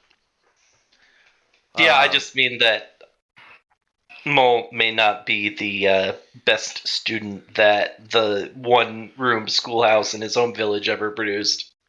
most literate and or studious. Fair enough. Fair enough. Colin, on the front cover is an elf. Um, and he is wielding a fairly familiar looking sword. Like it's not perfect because it's, old timey artistry, but like through the vagaries you can definitely see a connection. Okay. Can I borrow this? All library material must stay in the library. Okay, is there somewhere where I can buy a copy of this? Like any bookstore, it's a very popular story here. Is it? Sum it up for me in 3 words. No. No, Mull read it real quick. Okay, yeah, Shaden will read over his shoulder and grunt when he's taking too much time. okay. Yeah, so it is the story of an elf. He seeks greater power, and he finds this sword, and he makes a deal with it, and they go on a couple adventures, and he accrues some power. The end of the story is a morals tale that selling your soul to a devil is a terrible idea. Because eventually the sword betrays him and pulls some shit like that. So, it's a cautionary tale, but very key is that in the middle he was in the smaller town of Baldur's Gate, and he liked to hang out at a bar called shit. What was the bar name? The Drunken Monk. The Drunken Monk. Excellent. I will thrust the book at the library guy and not really know how to say goodbye, so I'll do the hand clasp together bow, and that doesn't feel right. So I'll go for the handshake, but he doesn't, and then so I'll just pat him on the head and then quickly spring away. The fable or the allegory about the sword betraying the wielder going completely over Mole's head. Wonderful. That's wonderful. I assume. I suppose I can roll wisdom, which I rolled a 6 and I have a -1. So honestly, yes. I think it's better if we just don't roll it and assume. Yeah. But yeah. Okay. So where do you head from here? Back to the ship, so we can all go tie one on at the Drunken Monk. Shaden bows very politely, practically but not quite spilling out of her blouse, and says, "Thank you for your service, sister. Before we leave the city, may I call on you again?"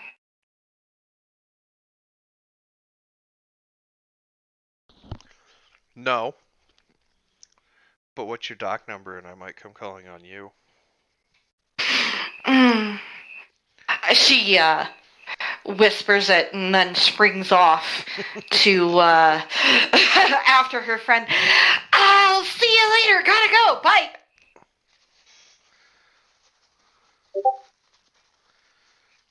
All right. It's getting lucky tonight, but Mole. I don't believe I have any prospects either. Yeah, Thomas and Mud similarly don't have any. Anyhow, you reconvene at the ship.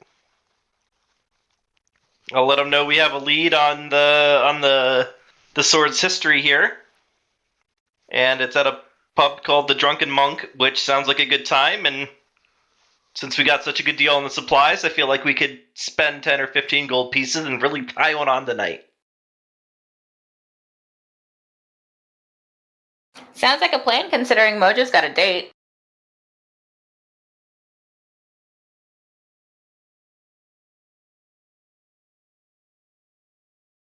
Yeah, he's got a date over there. Mojo? The same bar? Yeah. Great.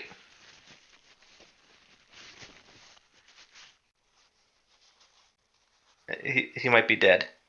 Yeah. Sorry, There he is. were you asking a question? I guess I thought you were just commenting over and I wasn't sure if Mojo was there to hear. Yeah. Everybody's reconvened. Ah, okay. If we were convinced, he would be like, "Oh, he would have dropped the poster and everything he's got. It's mostly out just stuffed by the plate mail. We're like, oh yeah, oh, this is a nice port. I can get used to this place."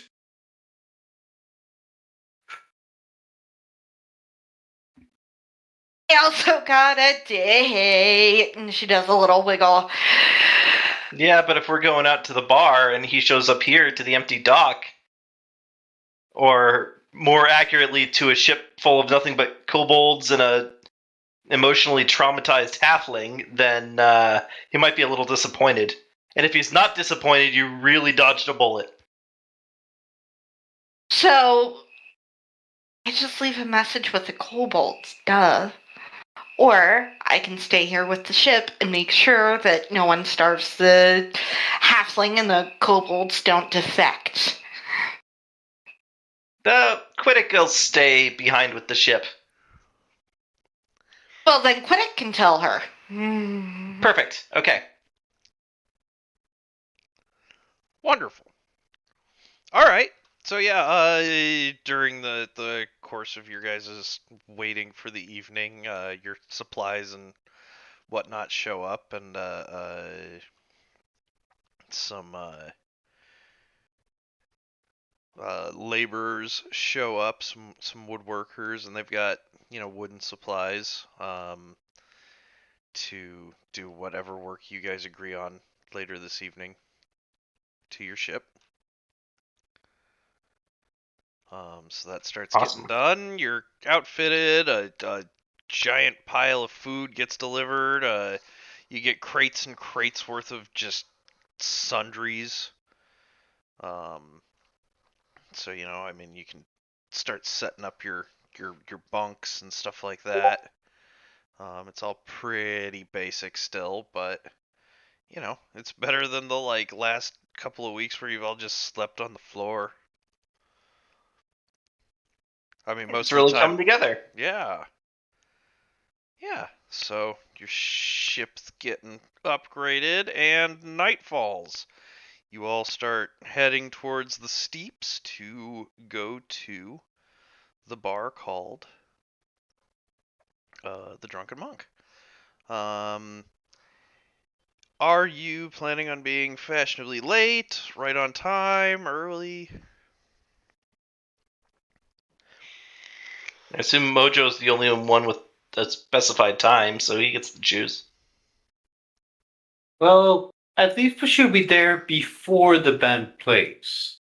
I guess we can start drinking beforehand, and then when things get kissy, Mojo can slip away. But I'm pretty sure something might happen before that. So nothing to worry about that. All right. Sweet, sweet. All right, so you guys show up to the Drunken Monk. It's a large bar. There's a lot of people there. And there's a bit of a line. You got to queue up to get in. You eventually get in. It's not a cover sort of deal, but um, you know, you walk in and you find yourselves at the Drunken Monk. All right, so I'll get in. I think instead of wearing the sword on my belt like I usually do, I have it strapped over my back just to make it easier maneuvering through a crowd and all. Fair enough. And I'm like, okay, does anything look familiar? No. No. Okay, well, that's disappointing. Like, to be fair, you've literally just walked into the bar.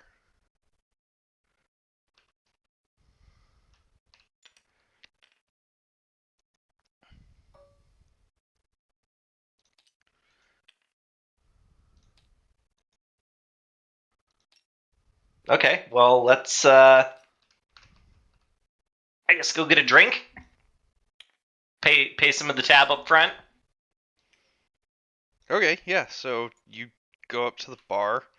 You find that there is a rough, ragged-looking man behind the bar. The bar is also like if you picture about where he's standing, there's also like I want to call it a hibachi. Okay. So, like he's got a grill going on and he's whipping up food and like there's just a gigantic pile of like meat and bread around and yeah he's ready to uh start slinging drinks as well. So All says, right. well, welcome to. I'm sorry. Yeah, welcome to the Drunken Monk. My name's Yuri. What can I get you? Mull will throw a small bag of 20 coins down. He's like, my friends and I. We're missing the hippo. Oh, Here we go. There he is. All right. Yep. My friends and I will plan to celebrate a little bit tonight. So we'll consider this a down payment on whatever tab we might rack up. Let's start with a round of beer and some of this delicious smelling food. Turn the mud you eat, right? Yeah, sometimes.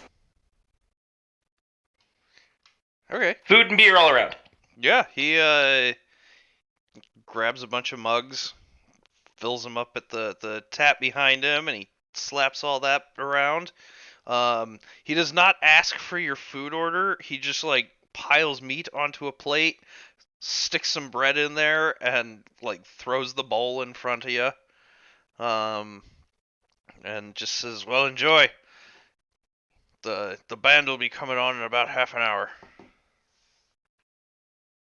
Yeah. Okay. Great. Just sit anywhere. Do we have like assigned ticket seating or? Does this look like an assigned ticket seating kind of place? Yuri points over at Mud and is like, "Exactly." All right. Well then, let's take a table.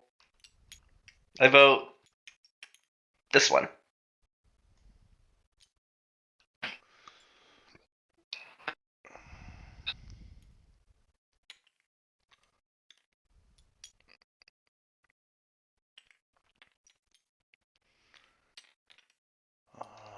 Oh, you know what? I need to go into here. So I've discovered. Oh no, I didn't need to do that, and I think I just killed it. Nope. Oh, wait. There it goes. So I've discovered that you can actually go to the like workshop tab, and you can just search anything that is in the workshop. Yep. Like so, the like figurines pages are literally like instead of just opening up the figurines thing, you can just instead.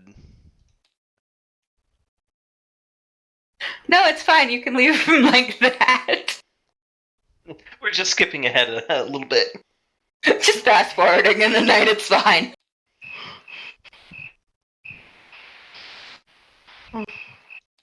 Of course, one thing that all of these token things don't have is a half orc woman. Well, that one might be.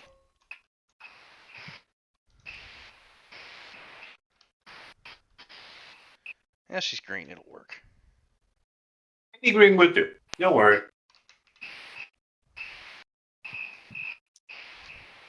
All right, Ev. So your compatriot, uh, as you guys sit down, comes from the dance floor where she was talking to a couple of just random people, and she's like, "Oh, you made it! I'm so glad to see you." He waves and then kind of like introduces to the group. Should Oh, these are my friends. Here, have a drink. Have a snack. Oh, and then she like reaches onto your plate and grabs a thing of meat and is like, who makes real good pulled pork." It's like nodding and taking a big swing from the beer. Like he's enjoying the beer a lot. Do you want me to give you a hearty Constitution save? No, no. This is old timey beer. The alcohol content is not what it is today. Okay. All right. Yeah. So you guys sit and eat and drink for a while. Eventually, I don't know if you guys wanted to do anything else before we move on. I'm okay. All right. Eventually, as you guys are sitting and eating, there is not really a gust of wind, but a very controlled wind blow, and all of the candles and torches and everything in here just turn off. There's just no light for a second. As soon as that happens, the entire place erupts in cheers. And then down at the far end, where you guys saw the stage, it just lights up, and there is a group of people on it. And the tiefling up front opens her mouth and she screams into her staff, and the whole band kicks off. Guys, this is like nothing you've ever seen, or heard for that matter. As far as you are in the back of this place, they are very loud. Um, like the sound is just way too deep and whatnot for just being loud screaming. It's almost like it's amplified somehow as she sings. The drums start in, and it's just this deep, and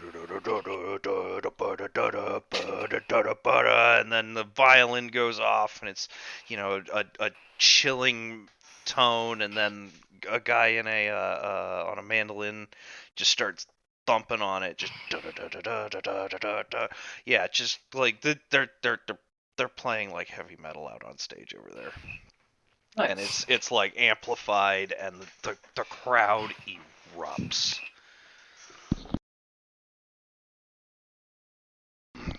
Your compatriot here, Mojo, is just like, oh yeah, here they go, come on, and she like grabs you by the arm and drags you to the dance floor.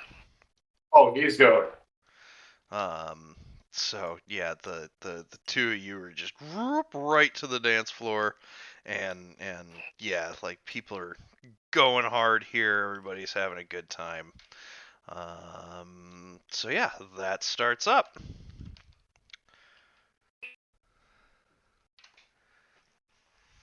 What is everybody else's reaction? I think Mole can appreciate that. My entire body is vibrating. Well, I mean, it sounds not unlike traditional dwarven music, and sort of reminds her of ritual drumming in a way. She can get behind it. Okay. Cautiously. She is very interested in crowd watching right now. Oh yeah, there's people like up at the front of the stage like throwing themselves against each other. There's uh just hard grinding going on. It's yeah, there's all sorts of shit going on here.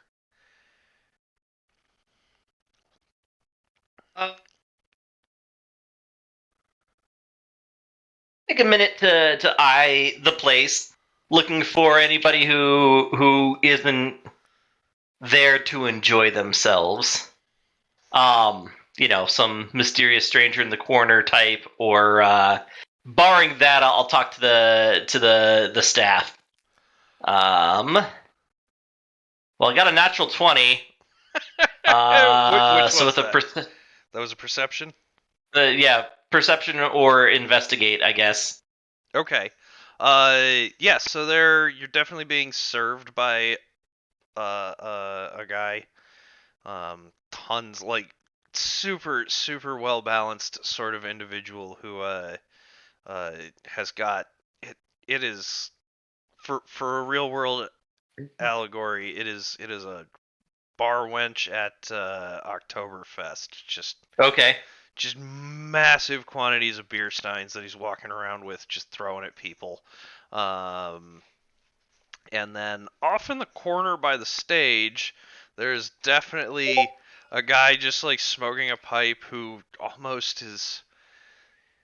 I don't want to say isn't enjoying this, but this is just business as usual. Okay. Well, we'll start with the help and ask him if he's ever heard the name. What was it, Bella something? Uh, Bellinor. You mean Bellinor. Bellinor? Listen, the kid's tale. Oh, we make so much money off of tourists coming here to drink at the one and only Drunken Monk. I'm sure you do, but I might have stumbled across some anecdotal. He wouldn't say anecdotal. I might have stumbled across some evidence recently that he might have actually existed. Hearsay. Any artifacts or anything sort of still around from that long ago that might use to be able to take a look at? Well, if you look over the fireplace, there's a I didn't put this in, but if you look over the fireplace, you'll see what do you see? What is it? You'll see an ox skull. Apparently, it's the legendary ox that Bellinor slayed. Okay. Thank you. I know you're busy. He like laughs and like, oh, fucking tourists.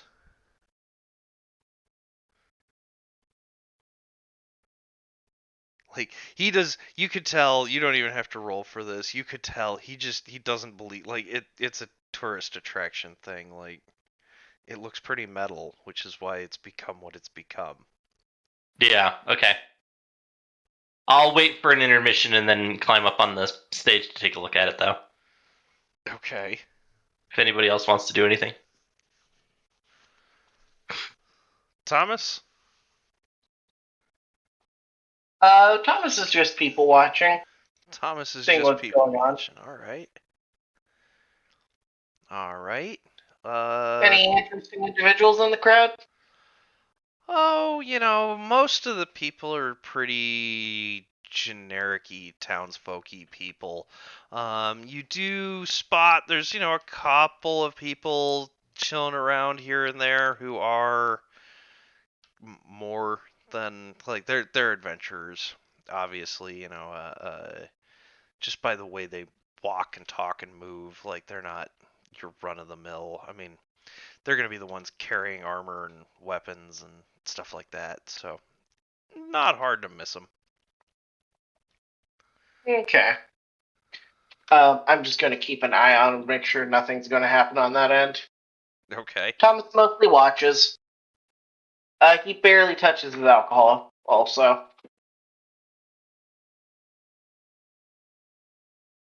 Once I get Alright. accustomed to the fact that my entire being is vibrating, I think I'm going to head to the mosh pit. Okay. You get into the mosh pit and people are like confused because they haven't seen many slimes, but you know, also they're moshing, so they're not a lot of time to think about it. So yeah, you I are am moshing you with are them. moshing. All right, wonderful. Mojo's mushing so hard that if you want me to roll like brawling for anybody around except for her, for her and Mud, do let me know for like a stray arm just flying up and smacking somebody on the cheek. I am gonna say if we do that, y'all are getting kicked out. So Okay, then no, I wouldn't do I that. I wouldn't do that. never mind. All right, sweet. Yeah. So they play, 30-minute set. Um, and they finish a song and they you hear from the mic. All right, folks, we're gonna go get some drinks now, so we'll be back on in a bit. Don't go anywhere. Sorry, Mud. Alright, It's yeah. fine. And yeah, so the lights go down and all that. A satyr just starts climbing up on the stage. Oh no, he jumps in like one smooth, easy jump. He jumps. Okay. Remember, he's got the magic, well, not magical jumps, but yeah. Yes, he does. All right. So you do that, and this gentleman smoking a pipe in the corner approaches you and like, "Can I help you?" Just getting a closer look at the skull up here. I'll leave before the next set starts. I promise.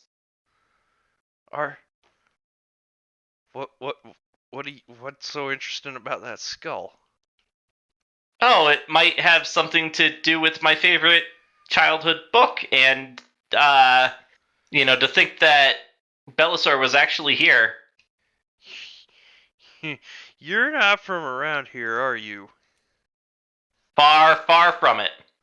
All right. So at this point, he like levitates up to the stage, and then just kind of continues walking, and is like, "So, you just came over here to see the skull, huh?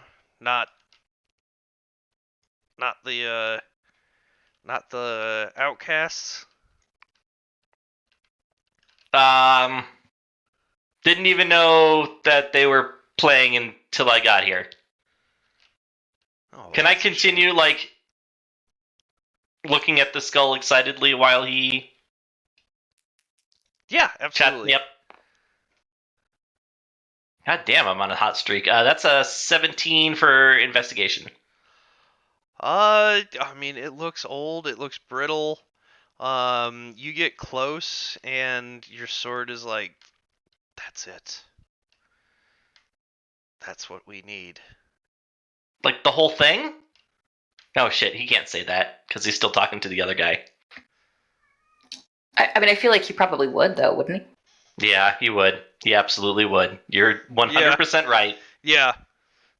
So yeah, he just says it out loud, like, looking over his shoulder at the hilt of the sword. What, like the whole thing? Jaden's kind of like watching this out of the corner of her eye, a little tense. I mean, it's right on the top of the stage. Like, you don't even have to pretend not to look. Yeah, but she doesn't want Mud or Mole to know. And she's like trying to kick Thomas under the table. Like, pay attention. The whole thing. What? What about the whole thing?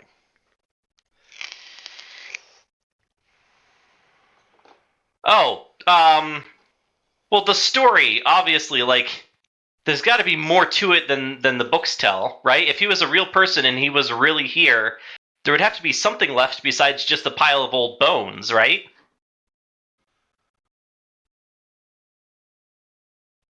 I hate to break it to you, son, but it was just a story. And, like, not even a good one at that. Why do you have to be so mean? In fact, I'm going to go ahead and roll deception. Okay. Like, to sort of break this guy's heart and either make him uncomfortable enough to leave or, at least comfort me. Oh my god, now I roll a 7, but at least I have a +5 to that, so it's 13. 13? It's like, well, son, it's nothing to worth crying over. It's just, sometimes you gotta move on. I want to see the skull. You want to see the skull? I want to see the skull. It's just a tourist decoration. He's gonna start screeching. Shaden's just inching towards him, and then yanks him off the stage. You're gonna have to like climb up onto the stage. It'll take you a little bit. Yeah. No, he's gonna start pitching a fit on the stage in front of literally the entire bar. I don't know if you want me to roll performance or keep that deception that I just rolled or what, but he's gonna like throw a foot stamping or I guess hoof stamping fit. I want to see the skull, and just making a big scene, hopefully embarrassing the shit out of this guy. Can I roll like a spell to like quiet him down? Do you have silence? I think I might. If you have it prepared, it will be on your sheet.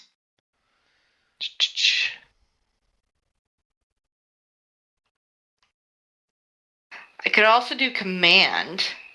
You have a silence, but it is not prepared today. No. Do a command. Tell him to shut up. You absolutely could do that. Are you gonna make me shut up? Yeah, I think I'm just gonna say, like, calm down. And, like, he kind of, like, she puts a little emphasis in the words. All right. Wisdom saving throw, DC 13, and I have advantage against magic. Booyah! Yeah. Nat 20. Fuck! Yep. So the spell does not work. This guy is just like looking at you and is like, fine, look at the damn skull. But, do it fucking quietly. She rushes up to the guy as fast as she can and starts apologizing and makes kind of a veiled reference to medication that may or may not have been taken. Okay, so tell me about the skull. We don't have much time. It's an ox skull. I'm talking to the sword. Oh, right. It's not the skull you want, but you need the whole skull. I need the whole skull, and he looks at the door, and then looks back at the skull again. It's an ox skull, so it's not absurdly large or anything, right? I mean, when you're holding it kind of is. Like, it's the skull and the horns. Like, it's decently sized. Gonna make myself roll a wisdom roll here. Nope. Okay.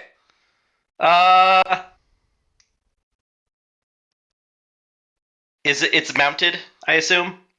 Yeah. Yeah, okay, then he'll grab the mounting, and we're going to do as big of a run and jump off the stage as I possibly can. Oh my god. Okay. So here's Roll. a Number- D8.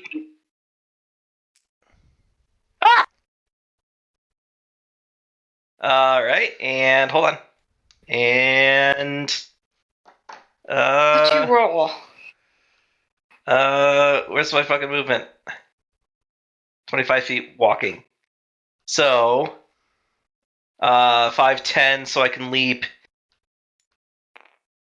1, 2, 3, whoops, sorry, 4, 5, and one more, so I can jump that far off of the stage.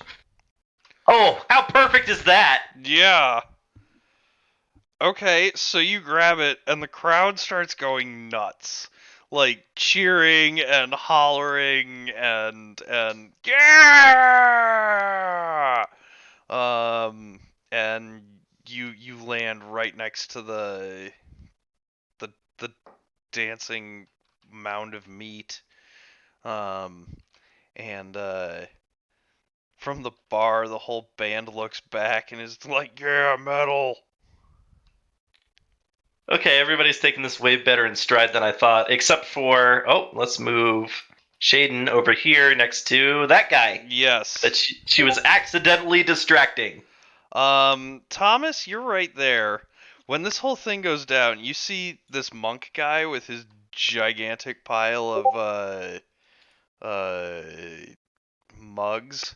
He just like effortlessly puts them all down on the table next to him, and he doesn't spill a drop. Cool. I saw none of that because Colin's camera, so I have no idea what you're sorry. talking about. Yeah, so the monk effortlessly drops all of his like beer mugs and just makes a quick beeline over to here, and it is like lightning, like just swift and smooth, doesn't spill any beer, and he grabs for the skull thing, the ox skull. Thomas will sigh and quickly pull out his bow. I think we're entering combat. I can assume that I am on the way between Maul and the monk. Everybody who watches this monk and sees this monk, go ahead and roll me a perception. Okay. If someone could roll for me. 10 and 12 plus whatever your perception is. 16. 16, not bad. 16, alright. I did not. I see only got that 12. coming. Alright. With that 16, you're pretty sure you're not going to take this guy. Well, I'm not trying to take him. Oh, but the paladin probably would have. Okay. Well, I was trying to get a reaction, but I don't think the with paladin- that tree I am able to see. and more specifically, Thomas, like you pull that bow, and you think twice about loosing an arrow. Oh, I don't have an arrow drawn. I'm just prepared for if it starts. Okay. Anyhow,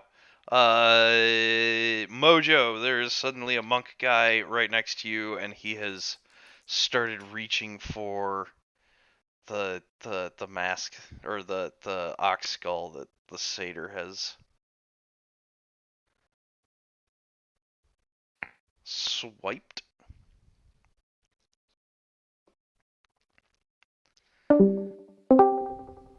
Test.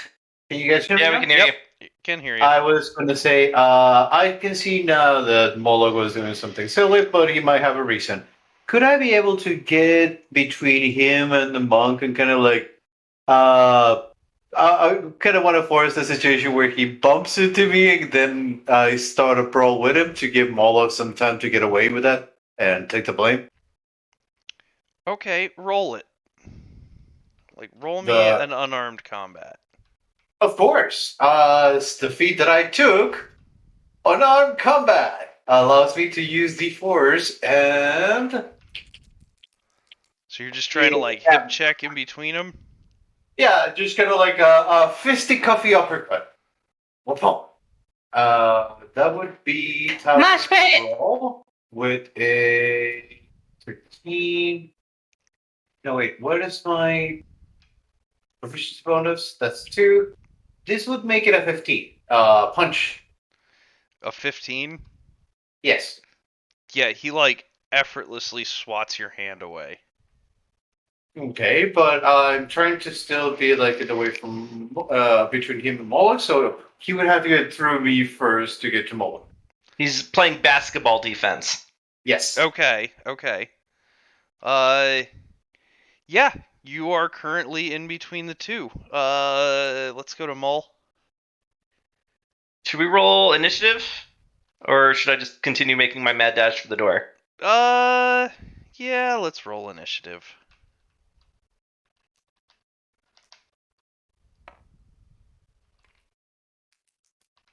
4. Okay, Mull is 16.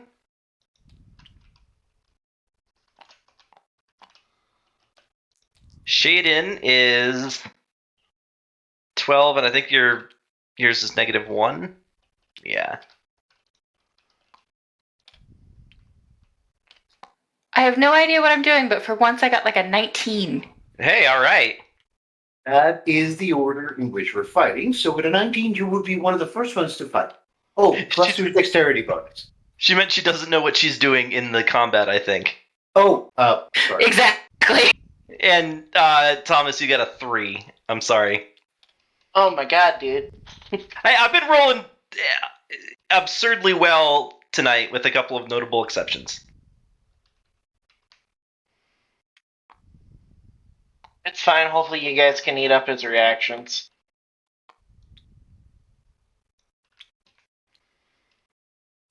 Otherwise, there's no way I'm hitting a high-level monk. Yeah.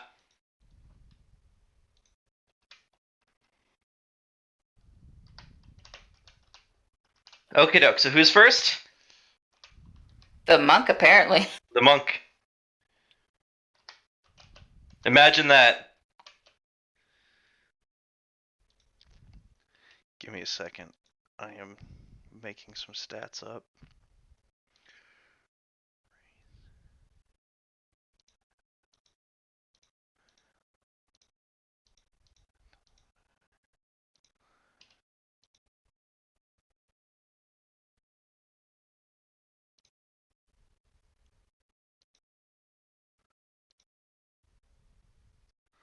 No, that wasn't the good one. Where was the good one? Here we go.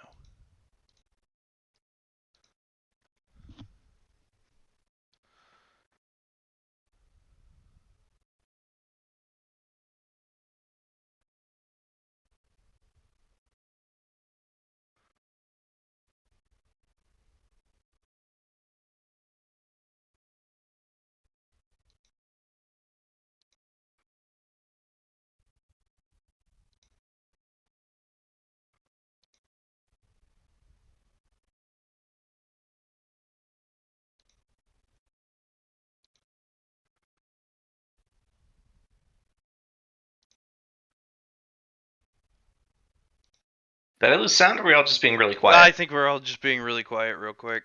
Yeah. Okay. I'm just waiting for my turn to come up. Same. Well,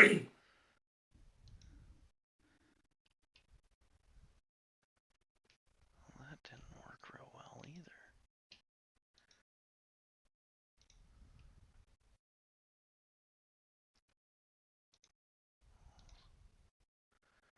I like how we're almost in a fight and Shaden's date hasn't even appeared yet. Yeah.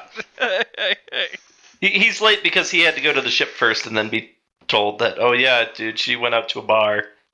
Is it a she or a he? It's Yeah, she. burn. It's a she. I just keep misgendering because in my brain. It's because she has a beard.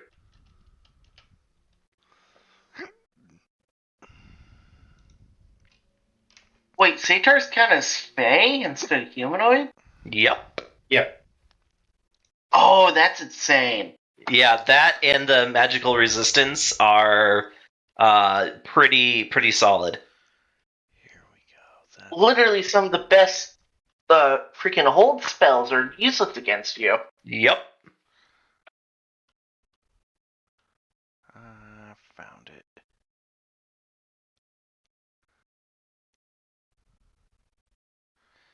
Okay.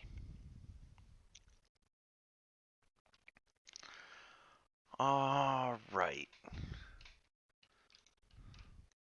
Sweet. So he goes. And he is going to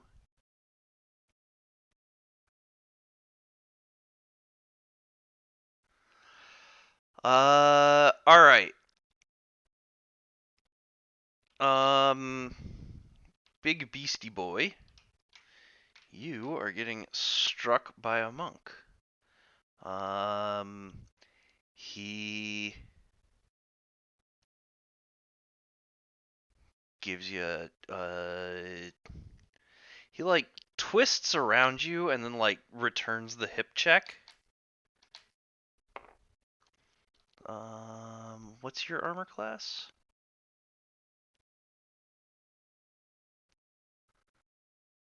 18, it looks like. 18. All right. Oh, that's the same as mine. He hits.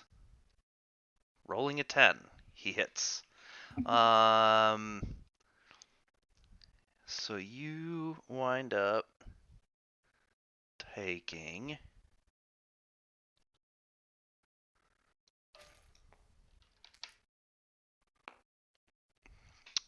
8 damage, and go ahead and make a DC 18 Constitution throw. Whoa. Good luck.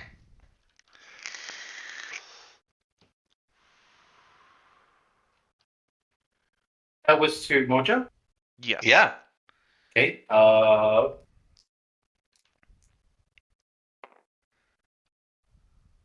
Critical. Natural 20!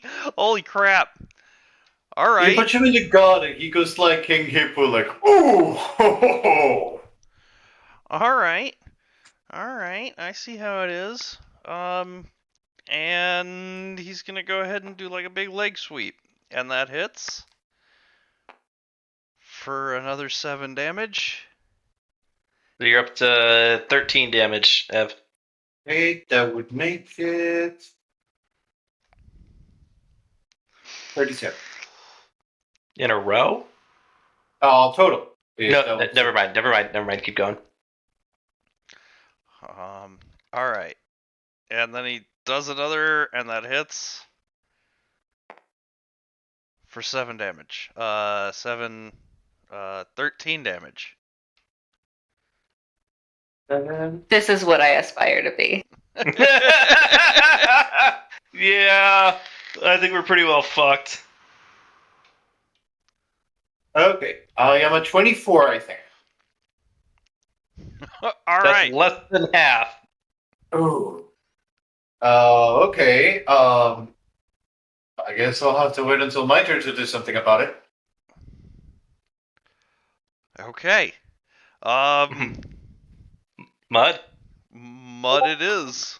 I have absolutely no idea what I am doing in any way, shape, or form. So,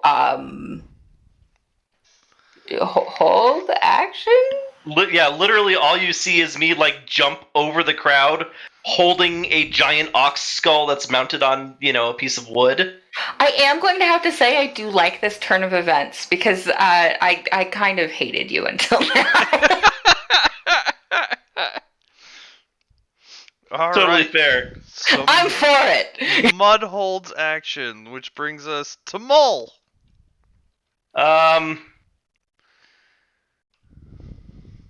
Yeah, we're gonna I'm gonna keep running. You can move through a friendly square, yeah? You can indeed. You are gonna take an attack of opportunity. I know.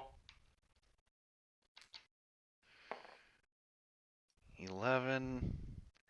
Plus 21 then- hits. Hold on. For 7 damage.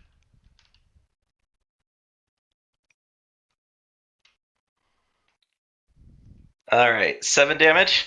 I'm gonna go ahead and use shield. That gets you above 21. It gives me a +5, so it takes me to 23 Oh. Cool. until the start of my next turn. So if he pursues me, it's still 23. Excellent. So there. Boo boo. Pretty much, yeah. And then so he runs and then jumps. And I think as he's carrying the ox skull above his head, he screams, "I'm so sorry for ruining your date, Mojo!"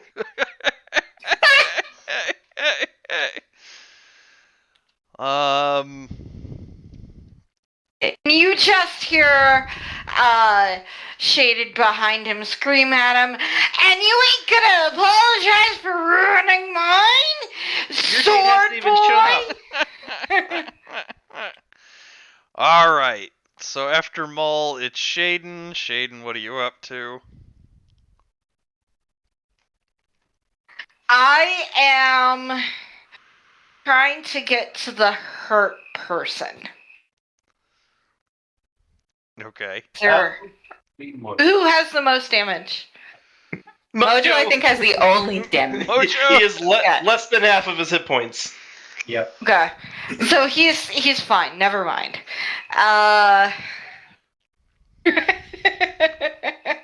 Wait, he has less than his, or He has has taken lost? more than 50% damage. All right, I'm gonna try to get myself over to Mojo. I thought you said lost less than half. No. Okay.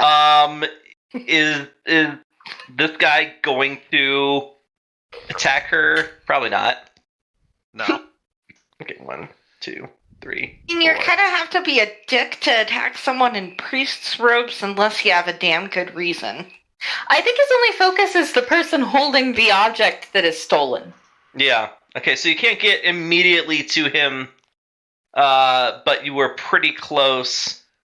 You could either continue to move, or you could use a spell or an attack. I feel like Healing Word is probably in range, isn't it? Oh yeah, it would have been in range from back there. Right. Wendy. Sorry, I was muted. I'll just cast healing word. Okay, what is that? That one's a D4, right? Yes. E4 plus charisma, I want to say. In her case, Wisdom. it'll be wisdom. Yeah, sorry. I'm used to playing Divine Sorceress. All right, so here's a D4, 3 plus her wisdom, which should be another 3, probably. Yes. So Ever, you could take 6 hit points. Thank you. Woo! That puts me right at 30.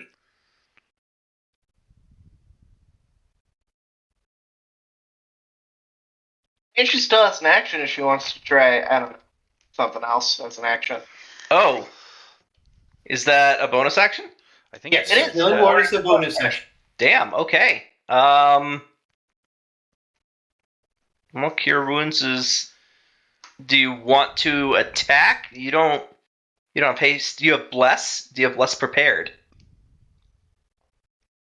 You. Can't cast 2 spells in a turn. Oh, okay. Yeah. And it's not prepared Unless anyway. the other one's a cantrip.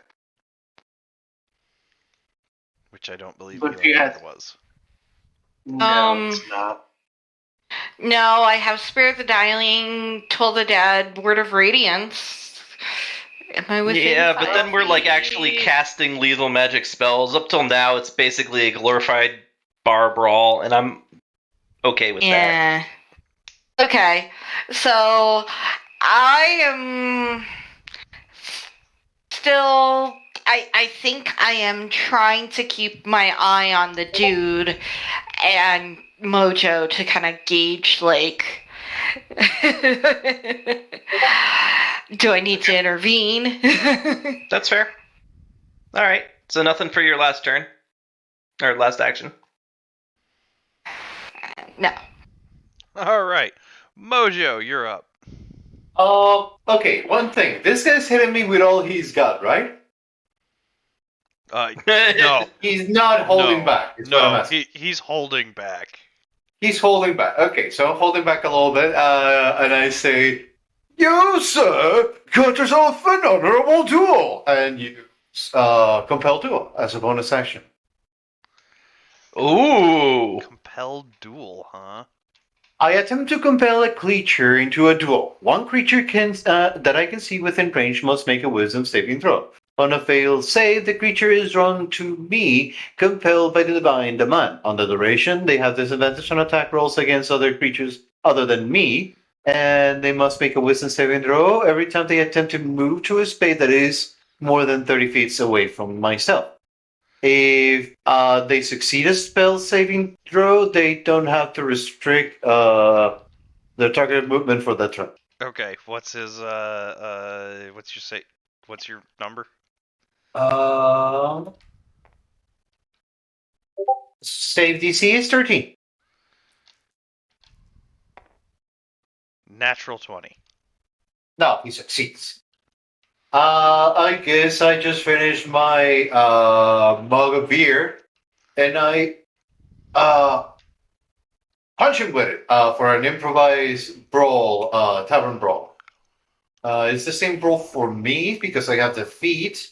I think I just able to use the astral thing if I do succeed in punching.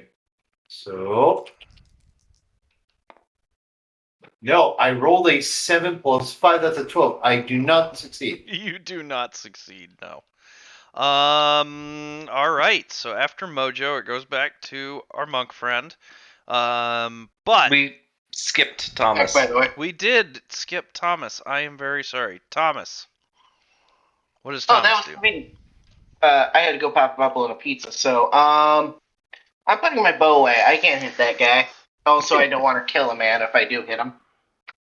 I'll just go over towards the door.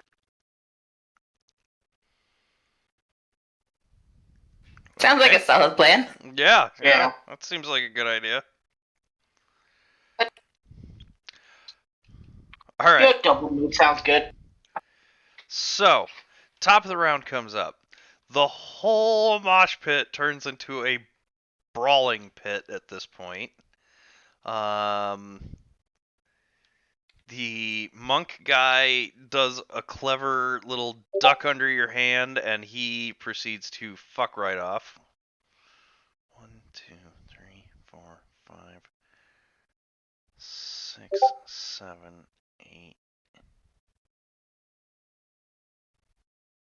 That would provoke a tax opportunity for Mojo. No, it would not.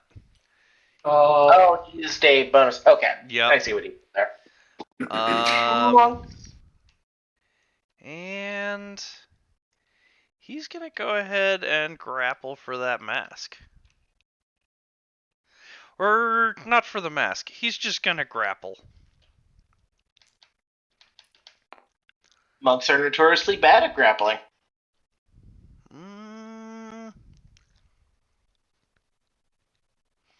How does grappling work again? You roll athletics. No. Yeah, and then your target can either roll acrobatics or athletics. Okay, actually, so then in that case, he actually, Colin, he does like a little sweep kick at you, at your legs, and he rolls a 24. No, but that's higher than my AC of 23. It is, in fact, higher than your AC of 23. You wind up taking 7 damage and making a DC 18 Constitution savings throw. Oh, I rolled an 18. Oh my god. This is just getting better. Jesus Christ. Alright. Well, he is gonna go ahead and throw a punch. That's a 14. That does not break my AC of 23. And another one, and that's a 17. If he used his key point to disengage, he wouldn't be able to use the bonus action martial arts. He's got 4 attacks. What type of multi-class? Okay. No, he's just also really high level. Fury of Blows is fantastic. This isn't Fury of Blows. Well, fine, be that way. And you take... Oh god. 14 damage.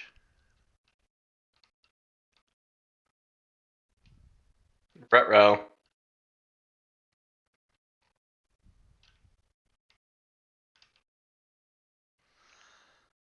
That's it though, right? That's it though. Which takes us to Mud. I did hold my action before. Can I just use it to get ahead? You have to hold Movement? it for a specific reason. Oh, well, you didn't say that when I said hold. Well, because that's the way the rule works. That's fine. Okay. But you can, in fact, move now. Each square is what, 5 feet again? Correct, Yep. yes.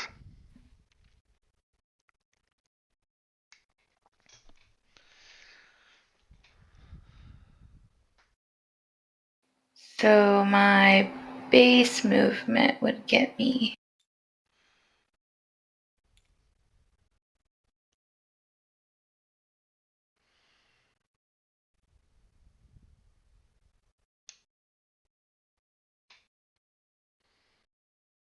I'm mostly just trying to get to the door.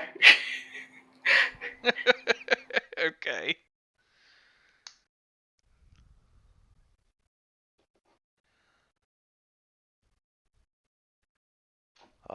Alright. So, do you want to use a dash to go further, or? I think so. Is that a bonus action for you yet?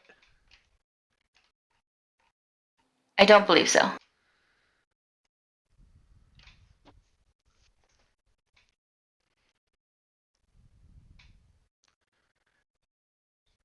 You can spend 1 key point Yes. to take the disengage or dash action as a bonus action. Oh, Yeah, Step of the Wind. It's useful. fantastic.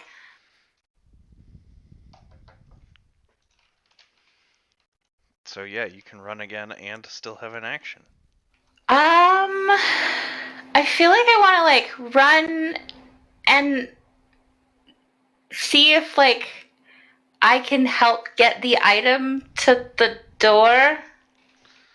Oh, now you're gonna run plays. Okay.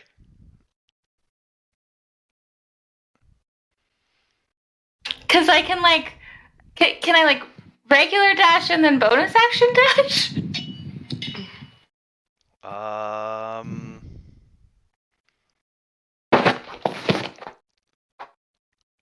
my god, I don't know. Let's just make a call now. And then we'll have to look it up between sessions. Yeah, I'm gonna say Sorry, what yes was the for question? now. I'm gonna say yes for now, and we'll find out whether that's right. Sorry, what was the question? I blanked out for a second. Whether the monk can do a dash and then use her bonus action key point No. dash. So no, it lets you dash as a bonus action. So you would. Oh, you mean double dashing? Yes, you can. Sorry, Yes, my brain died. yes, you can in Yes. fact dash as a bonus action, dash, and then dash again moving thrice your speed in a round. Yeah, no, monks are great for movement. Yeah. Doubly so for Aarakocra monks. So the real question is that can we be coordinated enough for the goat skull thing to be passed off successfly? I mean, we can try. I feel like that's a free item object interaction. I'm gonna say at these speeds though, I'm gonna need an athletics from both parties.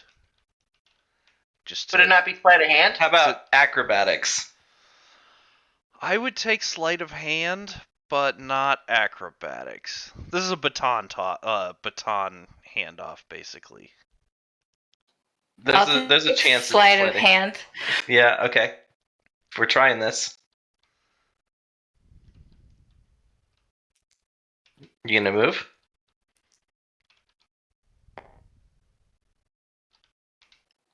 Yes, but I was looking at what my roll was going to be. Well, mine was 6, so. Mine was 15 plus 3, so 18. Did you need one from both of us? Yeah, because I needed you guys to do the baton toss. I am gonna say that Mud, yours was good enough that as he fumbles it, you managed to, like, unfumble it. Heck yeah! But it'll cost you 10 feet of speed. Oh, jeez. Oh, well, actually, that's perfect because I only moved you 30, so you still got another 40 feet of movement. That's the door.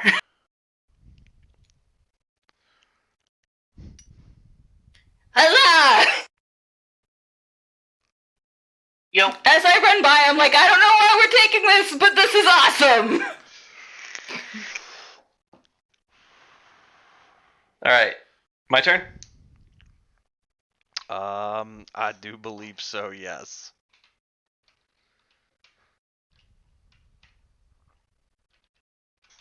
Okay, then I am turning into a obstruction of sorts. So, turning around,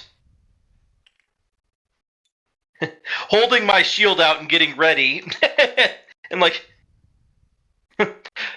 I'm so sorry, I can explain, please! And I'm also going to use my bonus action for second wind. Okay. Woo! 3. 4. 4 HP. Well, shit, if that's the case, then I can use my movement to disengage, right? Nope, I don't want to disengage. Okay. Alright. Shaden. Shaden it is. Oh, Lord. Oh. Mojo probably needs healing, right? Yes. Okay. So, I would be more concerned about Mo. Yeah, if Mole needs healing, go for him first. Okay. Maul is he actively dying? No. No one's actively dying, but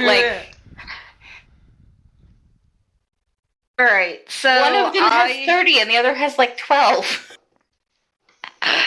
Okay. Also, so the one with 12 is engaged active with the engaged monk. combat? Yeah. how close am I to Maul? Can I touch him? 60 feet. No, you cannot. No. You cannot. This is Maul. This is you. You could Alright. dash to get to him, but that would be your entire action. I will cast Healing Word. Does that get me a D4? Oh, right. You don't roll the D4 because you're that special. Okay. So a D4 plus your charisma or wisdom. So I get 7. Yeah. Oh, which means you've got 1 additional HP as well. Yeah. Okay. Yeah, that's fine. You could still move if you want to. I'm gonna move closer to you.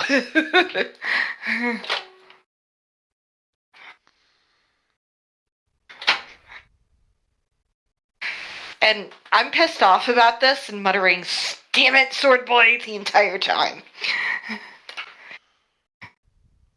Okay. All right. After Shaden, it is Thomas.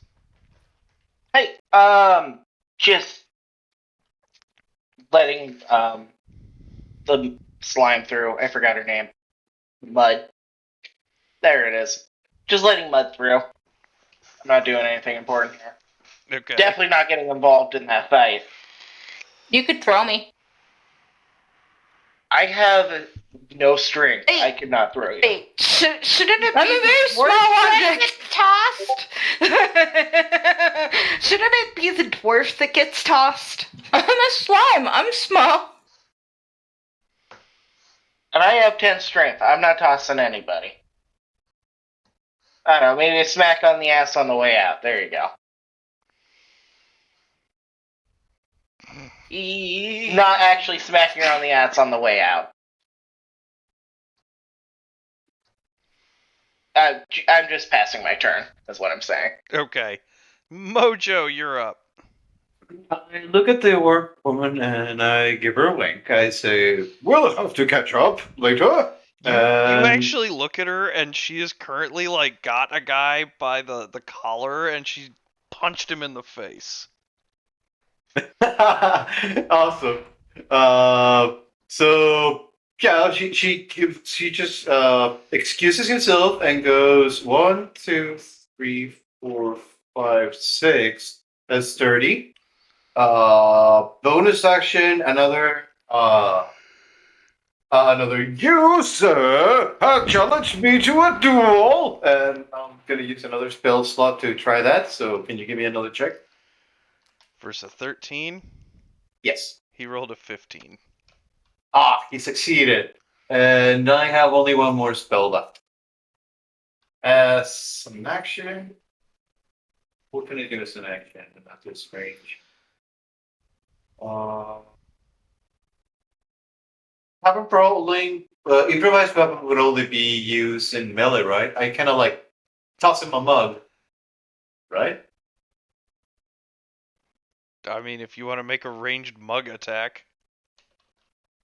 Would that still count as Tavern Brawler Strike? No, a strike would be from up behind. It would? I would Yeah. absolutely accept throwing a mug at this guy as Tavern Brawling Strike. Yeah, after Like, so it's a DX attack, not a. Actually, some thrown weapons can be thrown with strength. if it is, a Tavern Brawler Strike would allow me to just use any improvised weapon with a +5 and a d4 for damage. Because of my feet. Alright. Chuck it.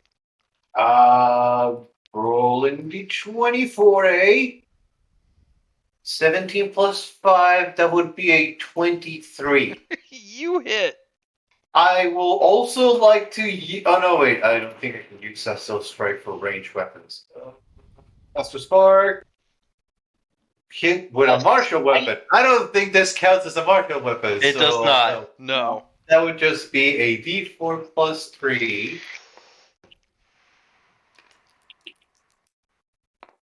Uh, 3 plus 3, 6 damage with a mug. Alright, On the so back of the the head. mug hits him like right in the back of the head. It shatters across the back of his head. He doesn't even flinch.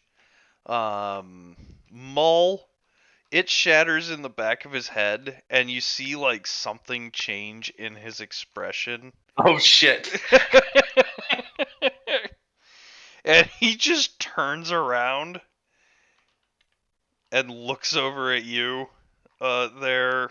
He puts the fisticuffs pose, like the two fists on top of his chest, and he's doing the little step on the front, the step on the back, step on the front, step on the back. Is he provoking an attack of opportunity here? He would be, in fact. All right, attacking with my shield. I got a natural 20.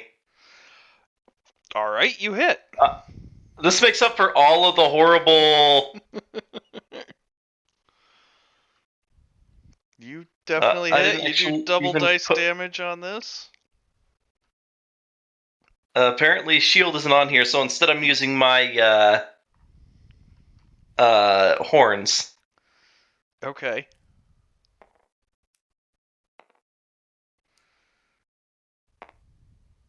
So 5 plus my strength modifier, which is 0. So 5 damage by headbutting him with my horns as he runs away. You headbutt him in the back of the head, and like it's kind of like hitting a brick fucking wall. Like it's moving away from you even, and you like gong, and he doesn't even like move really. Like it just nothing.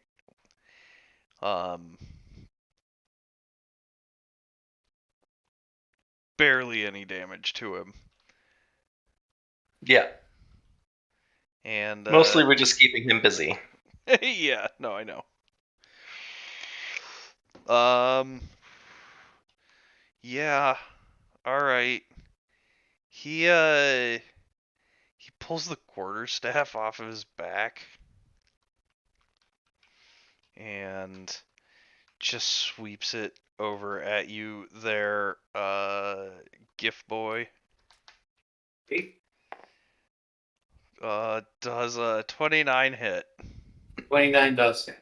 All right, roll a DC 18 Constitution savings throw.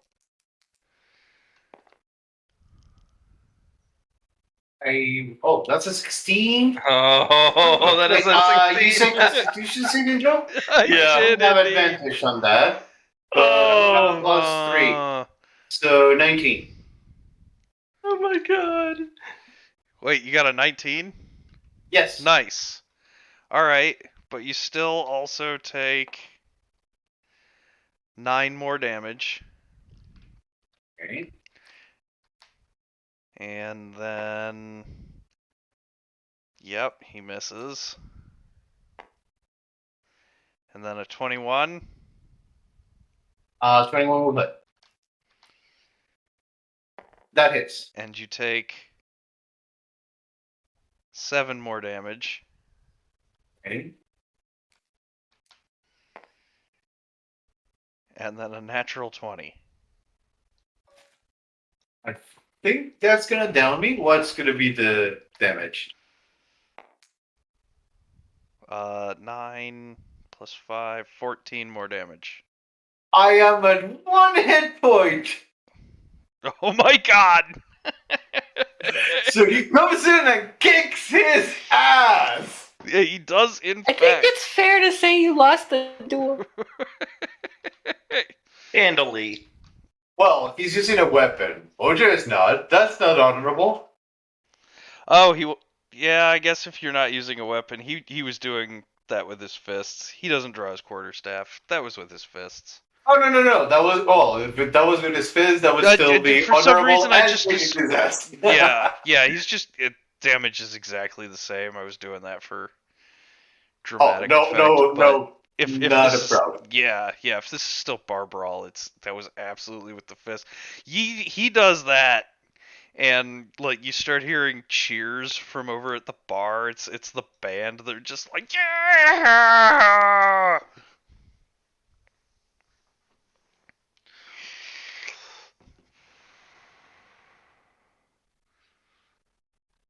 Okay. All right. So that was him. Now it's Mud. So I'm just gonna do the same ridiculous amount of movement to just get out of here. You just fuck off. I'm out. I got the thing. We can reconvene. I'm out. All right. So the monk just disappears out the door with the thing. Mull, it is your turn.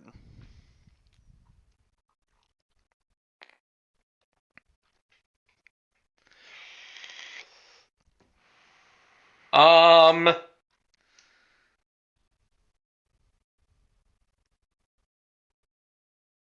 Is it? No, because Damn it. Mojo! I don't like Mojo, but I can't leave him behind to get walloped by that fucking monk. You know this from the time that they lived together. Every day there's a fucking bar fight. Every day he is joining that bar fight. This Okay. is bar fighting is daily entertainment for Gift. So don't worry about him. You can run.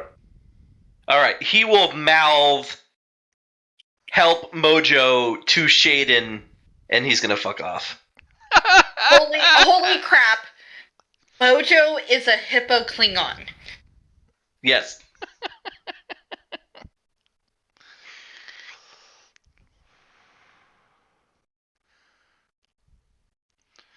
So whose turn? Alright. After Mull, it is Shaden.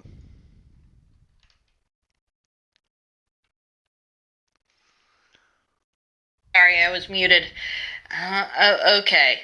Can I suggest looking at the Bane spell? Yeah. I was gonna do that or or healing maybe. Either of those. I guess, yeah, he is down to 1 hit point. But just get him out of there. Yeah, I'm gonna do prayer of healing. Isn't that a ritual? I believe it is.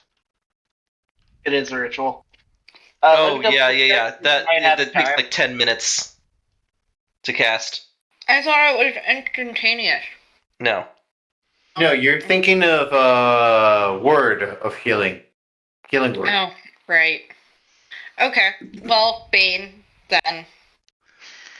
Well, Yeah, now 10 I'm minutes. thinking that he really does need healing. So you could either move over to him and do the cure wounds, or you could do the healing word from where you are and try and leave. No, I'm gonna go over to him and use the more powerful. Okay. So you get a d6 plus 3, so 9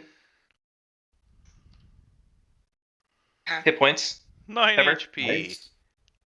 That would put me at 10.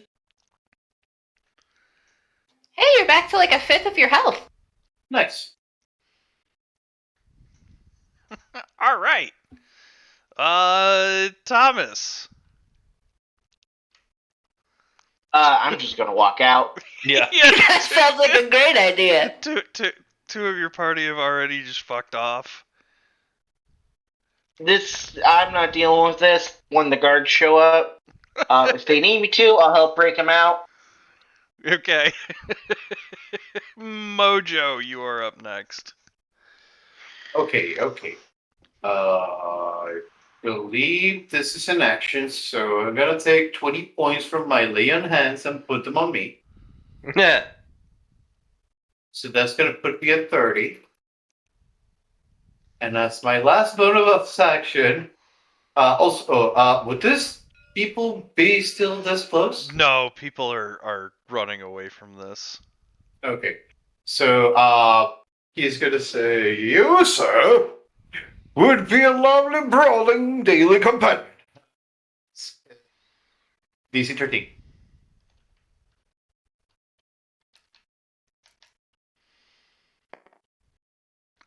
He rolled a 6, which becomes a 16. What? Yeah. Yeah, I guess that's it for that. Oh, well, I put myself in. Okay. Which brings us back to the monk, who proceeds to continue wailing on you. 22 armor class. That hits. That hits. My armor class is 18. Alright, roll that constitution save and take 12 more damage. Okay. Constitution saving throw. What was the CC? 18. I believe I failed with a 17. Alright, you are stunned. Until the end of his And next take turn. 12 damage? Take 12 damage, yes.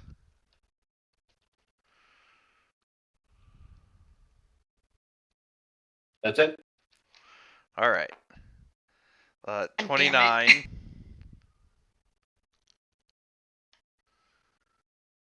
Hits. 7 damage. Uh-huh. 20. Hits. Another 7 damage. Yeah, like he has a plus 10 to his stuff. I He don't think I does. can do anything against anything like that. Yeah. And then lastly, That's why the rest of us are running. Yeah, you should just run, Shane. He is done. another 10 damage, or another 20 armor class, and another 15 damage. Yeah, like every hit Ever- was over 20 and his AC is 18. Like, Don't- he's down. Do not worry about death saves or anything like that. He just knocks you unconscious. Okay, so no death save is 0, 1? You're at 1 but unconscious. Got it. What? You are down. Shaden, the monk guy, just looks over at you and says, "Are you next, or do you give up?"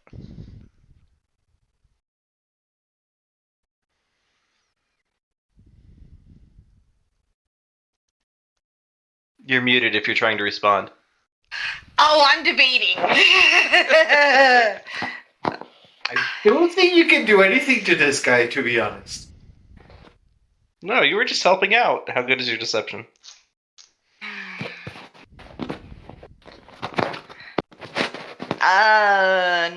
Not fantastic. Maybe you can just say that you were just helping the weak. For spiritual reasons? Yeah, something altruistic that could put you, like, not directly involved with us. Yeah, I think I'm just gonna try to like hold up my hands like not it. Okay, you do that, and he says, "All right, come with me." And he just grabs your gift friend and starts dragging him and leads you both over like to the bar area. He leans into you, Shaden, and he just says, "Where are your friends?" I look at him and say, "These are not my friends." However, I have no freaking clue, so I can't sell them out. He like nods and is just gonna go ahead and he starts tying up Mojo, and he's like, "Well, you are definitely an accessory to this, so you've got a couple options. You can tell me where your friends are, and we can go get our skull back, and we can pretend like this whole incident never existed. Or, do you want to know what the or is?" You tie me up and leave me? No, I'm not that sadistic. I'll call the town guard. Jesus. Can I ask you a question before I make my decision? Okay.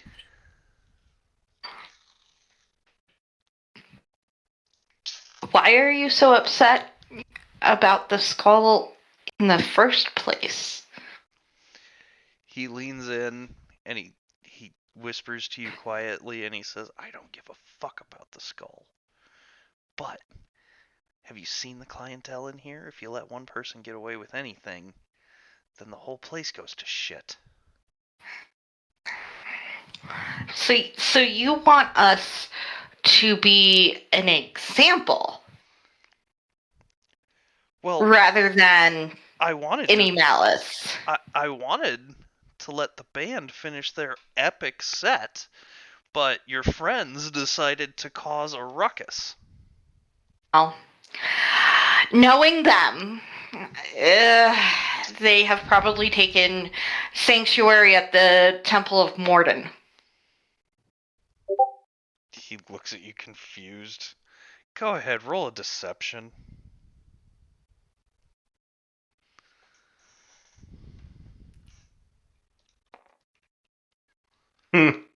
Dice is a 9. Her deception is a +0. All right. He rolled an 18, and his wisdom is +5. It. He just smirks and says, "Okay, we'll leave it at that for now." And I think that's where we're gonna leave it at. Thank you everybody for watching. I am James. I have been the GM. This has been episode 4 of Tacking Starward. Thank you everybody for joining us. We had a couple of subscribers today. Drow Travi and it's not letting me Mauri Klauka Chow Kato. I'm very sorry. I am absolutely ruining somebody's name, and I do apologize. But I want to say thank you for coming in, and everybody have a good night. Say goodbye, everybody. Bye. Bye. Bye. Goodbye.